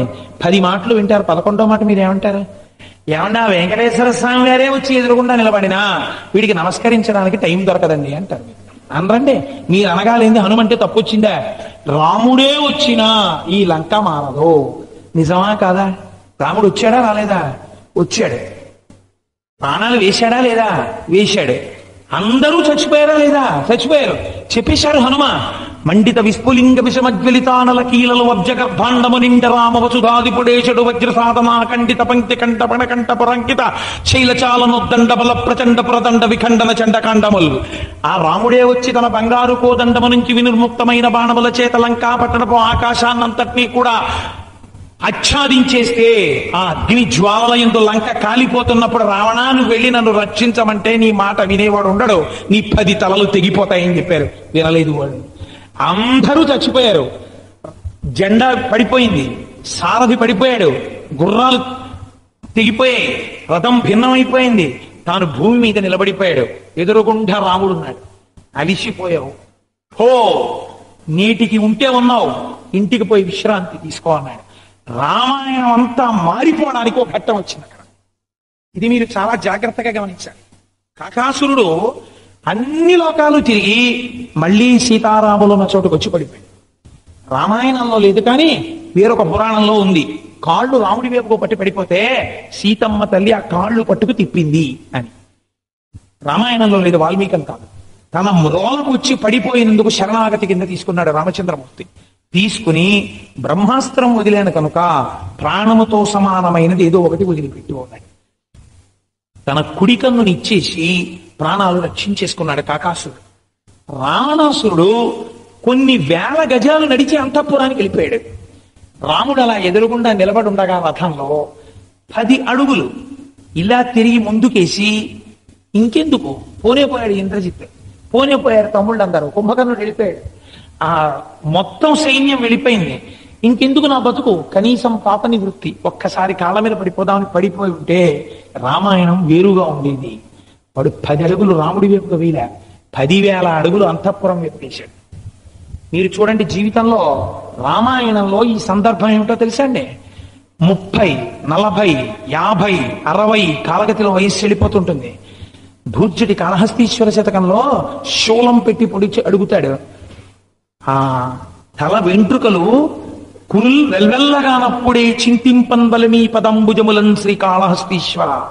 జీవితం అయిపోతుంటుంది పక్క నుంచి. మృత్యువు వెనక పక్కనే తరువుకొచ్చేస్తూ ఉంటుంది. ఇన్ని జరుగుతున్నా వాడు ఒక్కనాడు దేవాలయానికి వెళ్ళి ప్రదక్షిణ చేసినటువంటి పాపానికి మాత్రం పోడు. నిజమే, భగవంతుడు ఒకడు ఉన్నాడు అన్న మాట వాడి నోటితో వాడు అనడం. వాడు బ్రతికుండగా వాడి చేత్తో వాడు ఒక్క గోవుని దానం చేయడం. వాడి జీవించి ఉండగా ఒక్కనాడు రామాయణాన్ని ఇలా తీసి 4 పేజీలు వాడు చదవడం. ఉత్తరోత్తర జన్మలలో ఎక్కడ ఎలా నువ్వు అభ్యున్నతిలోకి వచ్చేస్తానని అనుకుంటున్నావు? రామాయణ ప్రసంగం చేస్తుంటే తులసీదాస్ గారు జమీందారు అటుగా వెళ్ళిపోతూ వీడికేం పనా పాడా, ఓ పంచ కట్టుకుని 10 మందిని చేరదీసి ఇలాగే చెప్తాడనేవాడు. తులసీదాస్ గారు రోజు ఆయన దగ్గరికి వెళ్ళి అయ్యా ఒక్కసారి రామాయణం వినండి అనేవారు. వినేవాడు కాదు. తులసీదాస్ గారు ఇంటికి వెళ్ళి అడిగారు జమీందారిని, ఒక్కసారి రామాయణం చెప్తాను వినండి అన్నారు. అంటే వచ్చే ఏడాది రా వింటానన్నాడు. ఎంత ఆ ఉద్ధతో చూడండి ఒక్కొక్కడికి. వచ్చే ఏడాది వెళ్ళారు తులసీదాస్ గారు, ఈ ఏడాది ఖాళీ లేదు, వచ్చే ఏడాది రా అన్నారు. మళ్ళీ వెళ్ళారు. ఒక వెర్రి నవ్వు నవ్వాడు. వీడికి ఏం వెర్రే పిచ్చే చూడు ఎలా తిరుగుతున్నాడో అనుకుని అస్సలు ఖాళీ లేదు, ఈ ఏడాది మళ్ళీ వచ్చే ఏడాది కనపడన్నాడు. మళ్ళీ వచ్చే ఏడాది వెళ్ళారు తులసీదాస్ గారు. అయ్యా జమీందారు గారు ఉన్నారా అండి అని అడిగారు. ఏం జమీందారు గారండి? ఆయన పోయి 11 నెలలు అయిందన్నారు. ఈయన వెళ్ళిన నెలలుగా పోయాడు ఆయన. ఇప్పుడు ఎక్కడున్నాడని చూశారు తులసీదాస్ గారు. ఎక్కడున్నాడో తెలుసా అండి? అదే జీవుడు ఆ ఇంటి పశువుల శాలలో అప్పటిదాకా నాగలికి కడితే ఆ ఐశ్వర్యం మీద భ్రాంతి ఉండిపోయింది. మెడ మీద ఇంత పెద్ద పుండు వేస్తే ఆ పుండుని ప్రయత్నపూర్వకంగా పక్కకి పెట్టి కాడి మెడ మీద పెట్టేస్తే నడవలేకపోతుంటే ఎద్దు నడవట్లేదని వెనక నుంచి కర్ర పెట్టి పొడిచి కనురెప్ప తెరిచి కంట్లో కారం పెట్టారు. ఈ కంటి మంటకి వెనక డొక్కలో పోట్లుకి తట్టుకోలేక గబగబా నడుస్తుంటే కాడిమి కిందకొచ్చి పుండు పడింది. పుండు బద్దలై నెత్తురు చీము కారిపోయింది. కారిపోయి దున్ని వచ్చి కూర్చుంటే ఇంట్లో కాకొచ్చి పొడుస్తోంది. తోక అందదు. ఒక్కనాడు గత జన్మలలో రామాయణం వినలేదు, రామా అనలేదు. ఇప్పుడు తెలిసింది రా నా బతుకేమిటో అని ఏడుస్తున్నాడు తులసీదాస్ గారు. అప్పుడు చూశారు ఆ జీవుణ్ణి. ఇప్పుడు చెప్తా రామాయణం వినగలవా? దేనికి సంపాదించావు ఇదంతా? తల్లి గర్భము నుండి ధనము తాడెవ్వడు వెళ్ళిపోయడినాడు వెంట రాదు. లక్షాధికారైన లవణమన్నమెగాని మెరుగు బంగారం భూమింగబోడు విత్తమర్జన చేసి విర్రవీగుటె కాని కూడా పెట్టిన సొమ్ము కుడువలేడు పొందుగా మరుగైన భూమి లోపల పెట్టి దాన ధర్మములేక దాచి దాచి తుదకు దొంగలకిత్తురో దొరలకవును. దొరలంటే మా దొరగారు కాదు, దొరలంటే ప్రభుత్వం.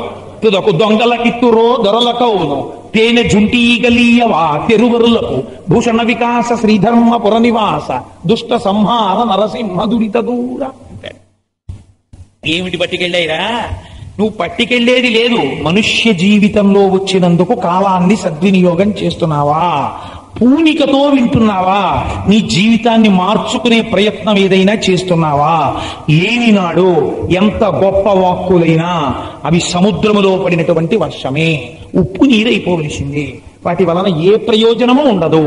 అదే వాక్కు ఒక మనిషి యొక్క జీవితాన్ని పూర్తిగా మార్చేయచ్చు. మీరు చెప్పలేరు. నేను మీకు ఒక ఉదాహరణ చూపిస్తాను. ఇదే నేనంది గోడకి గుల్లబారుతనం ఉండాలి అని. మీరు చూడండి, సదాశివ బ్రహ్మేంద్రులని ఒక మహాపురుషుడు. సదాశివ బ్రహ్మేంద్రులకి మొట్టమొదటి నుంచి భగవద్భక్తి.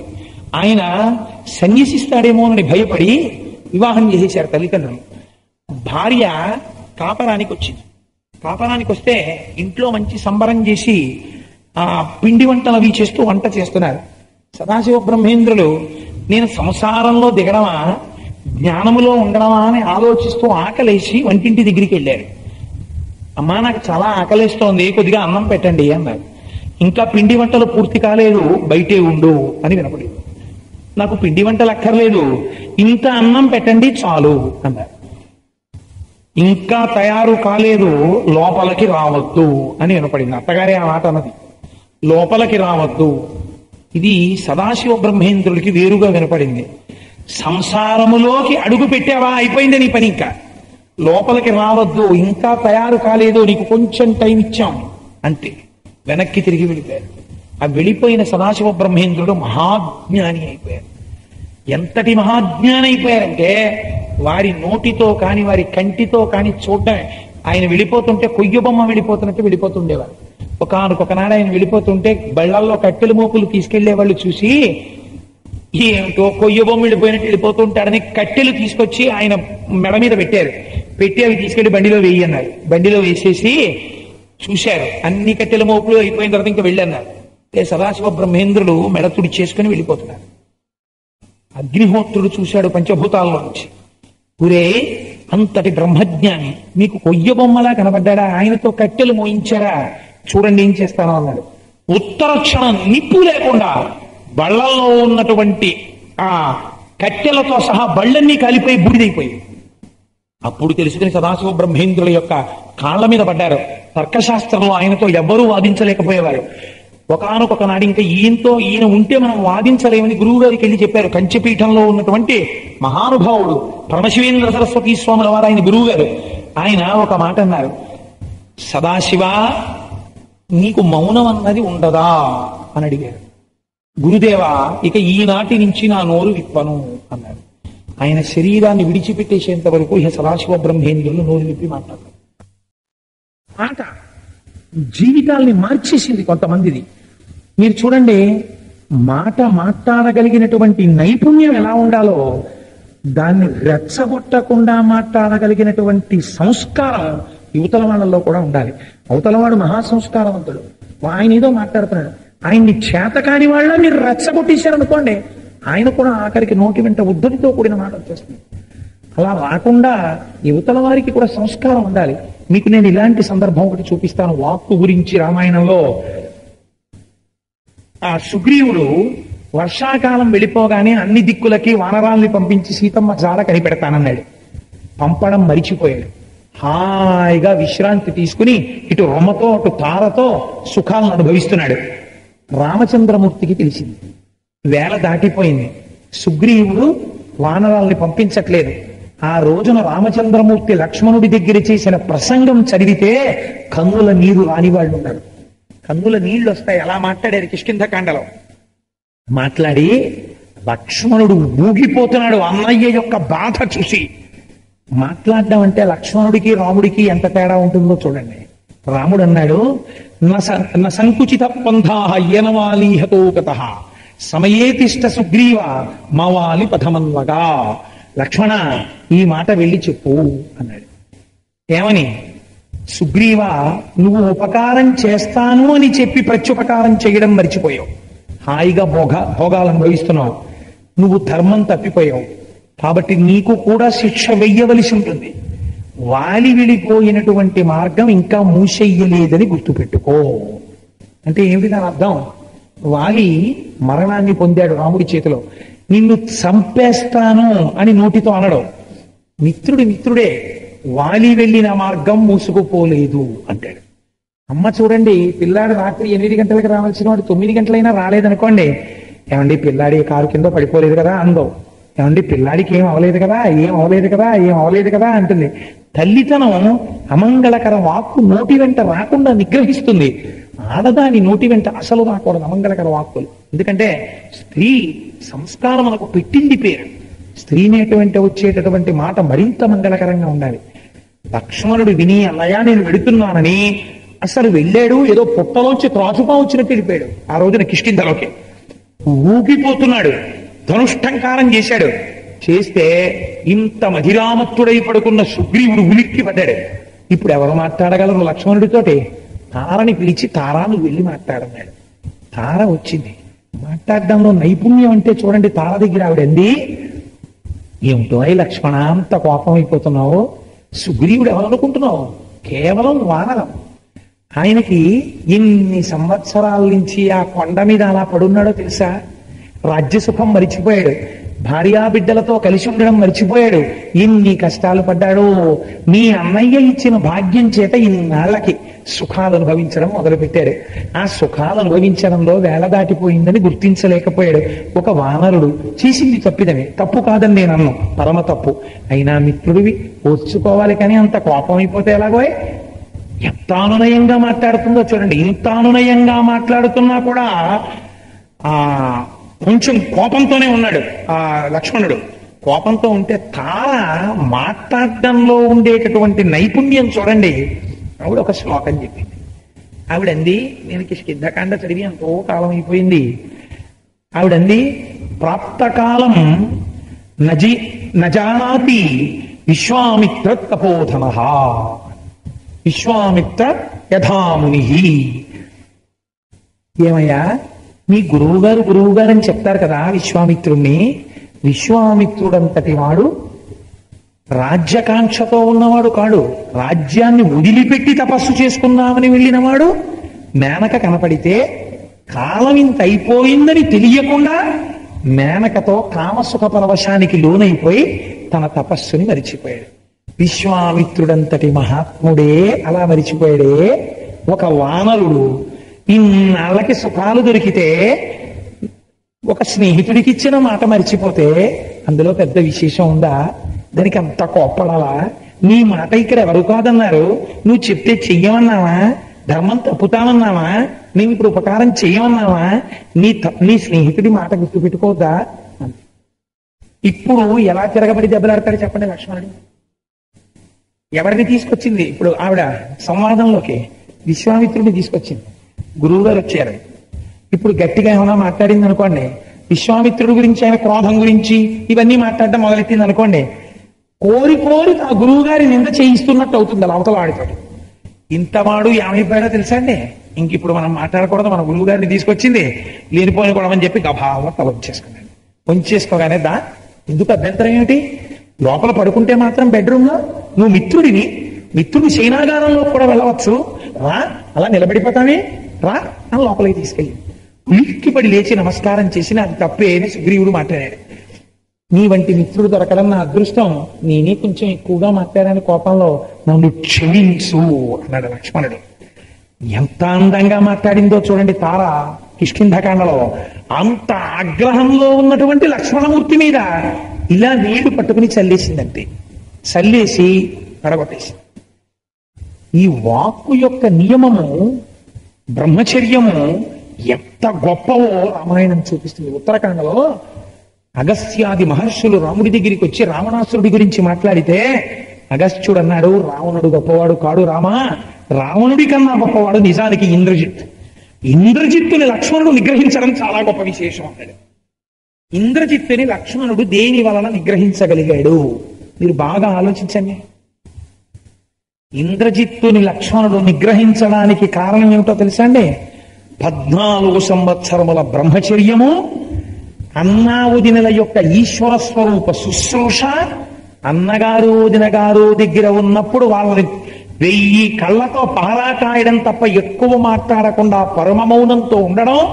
అందుకే మీకు అక్కడక్కడ తప్ప లక్ష్మణుడు ఎక్కువ మాట్లాడిందే మీకు కనపడదు రామాయణంలో. ఇవే ఇంద్రజిత్తుని నిగ్రహించగలిగినటువంటి సమర్థతని రామాయణంలో లక్ష్మణుడికి కట్టబెట్టాయి. వాక్కు యొక్క శక్తి ఎంతటిదో, మౌనం యొక్క శక్తి ఎంత గొప్పదో, వాక్కు ఎంత శాంతిని ఇవ్వగలదో, వాక్కు మనిషిని ఎలా పాడు చేయగలదో, ఇన్ని విషయాల్ని వాక్కు ఎలా వజ్రాయుధం అవుతుందో, మనుష్యుడన్నవాడు వాక్కుని ఎంత జాగ్రత్తగా వాడుకోవాలో, ఈశ్వరుడిచ్చిన అనుగ్రహాన్ని ఎలా నిలబెట్టుకోవాలో 1000 భంగిమల, సహస్ర భంగిమల, అనంత భంగిమల ఆవిష్కరించినటువంటి కావ్యం ఆది కావ్యం రామాయణం. కాబట్టి నేను మొదటి రోజు ఒక మాట అన్నాను, రామాయణాన్ని మీరు ఏ కోణంలో చూస్తే మీకు ఆ కోణంలో దర్శనం అవుతుంది అన్నాను. మీరు ధర్మంగా చూస్తే ధర్మంగా కనపడుతుంది, రామాయణాన్ని స్త్రీ పాతివ్రత్యంగా చూస్తే అలా కనపడుతుంది, రామాయణాన్ని భక్తి శక్తి ధర్మము శ్రద్ధగా చూస్తే అలా కనపడుతుంది, రామాయణము గురువైభవము అలా కనపడుతుంది, రామాయణము వాగ్వైభవము మీకు అలా కనపడుతుంది. రామాయణాన్ని నేను 7 రోజులలో అనేక కోణాల్లో చూశాను, కనపడగలిగినది కదా. కాబట్టి మీరు రామాయణాన్ని చదువుతున్నప్పుడు ఎన్ని కోణాల్లో మీరు రామాయణాన్ని దర్శనం చేయగలిగితే రామాయణం ఈశ్వరుడై మిమ్మల్ని అన్ని కోణాలలో ఉద్ధరించగలదు. రామాయణానికి ఉన్న గొప్పతనం ఏమిటో చెప్పి నేను పూర్తి చేసేస్తాను ఇవాళ. మీరు చూడండి, సాధారణంగా ఏమంటారు, ఎక్కడైనా ఏదైనా అయిపోయింది అనుకోండి, అయిపోయిందండి అందరూ ఆ భరతవాక్యం పలికేశాడండి అంటే. భరతవాక్యం పలికేశాడంటే ఏమిటి? అయిపోయిందని. భరతవాక్యం పలికేయడం ఏమిటండి? ఏమిటి మాట? భరతవాక్యం అంటే భరతుడు ఏ వాక్యం పలికాడు అంటే రామాయణం వాక్యంతోనే పూర్తయింది. ధ్వనితో ప్రారంభమై వాల్మీకి మహర్షి శాపరూపమైన వాక్కు రామాయణంగా మారి వాక్కుతో రామాయణం పూర్తయింది. ఎక్కడ? పట్టాభిషేకంతో రామాయణం పూర్తయింది. మీరు ఉత్తరాఖండని పక్కన పెట్టేస్తే అక్కడ ఏం చెప్పాడు భరతుడు? భరతుడు చెప్పిన మాట బాగా జ్ఞాపకం పెట్టుకోండి. యావదావర్తతే చక్రం యావతీచ వసుంధర తావత్వమిహ సర్వత్వం స్వామిత్వం అనువర్తయా. ఈ శ్లోకం చెప్పాడు. ఇది భరతవాక్యం. రామాయణంలో భరతవాక్యం పలికేశాడండి అంటారంటే భరతవాక్యం ఒక్కటి నీకు అర్థమైతే రామాయణంలో నీ జీవితం పండిపోయినట్టే. మళ్ళీ రామాయణ యొక్క వైభవం అంతా దేంట్లో చెప్పారు? భరతవాక్యం. మళ్ళీ వాక్యంతో చెప్పారు. ఎలా? యావదావర్తతే చక్రం, ఎంత కాలము ఈ భూమండలము తిరుగుతూ ఉంటుందో, లేదా కాలచక్రము తిరుగుతూ ఉంటుందో. కాలచక్రం తిరగడం అంటే ఏమిటో తెలుసా అండి? కాలచక్రం తిరిగిపోతుంది. షష్ఠి పూర్తి ఎందుకు చేస్తారనుకుంటున్నారు? షష్ఠి పూర్తి చేయడం వెనకాతల ఒక రహస్యం ఉంటుంది. తాను ఏ సంవత్సరంలో పుట్టాడో ఆ సంవత్సరాన్ని మళ్ళీ చూశాడు. తెలుగు సంవత్సరాలు 60 ఏళ్ళు వచ్చాయంటే తను పుట్టిన సంవత్సరాన్ని తాను చూశాడు. అలా చూస్తే ఎదర గండకాలం ప్రారంభమవుతుంది. తండ్రికి గండం రాకూడదని సహస్ర ఛిద్రాభిషేకం చేస్తాడు కొడుకు. పళ్ళెం పెట్టి అందులోంచి నీళ్లు పోసి అభిషేకం చేస్తాడు. అందుకని షష్ఠి పూర్తి చేస్తారు.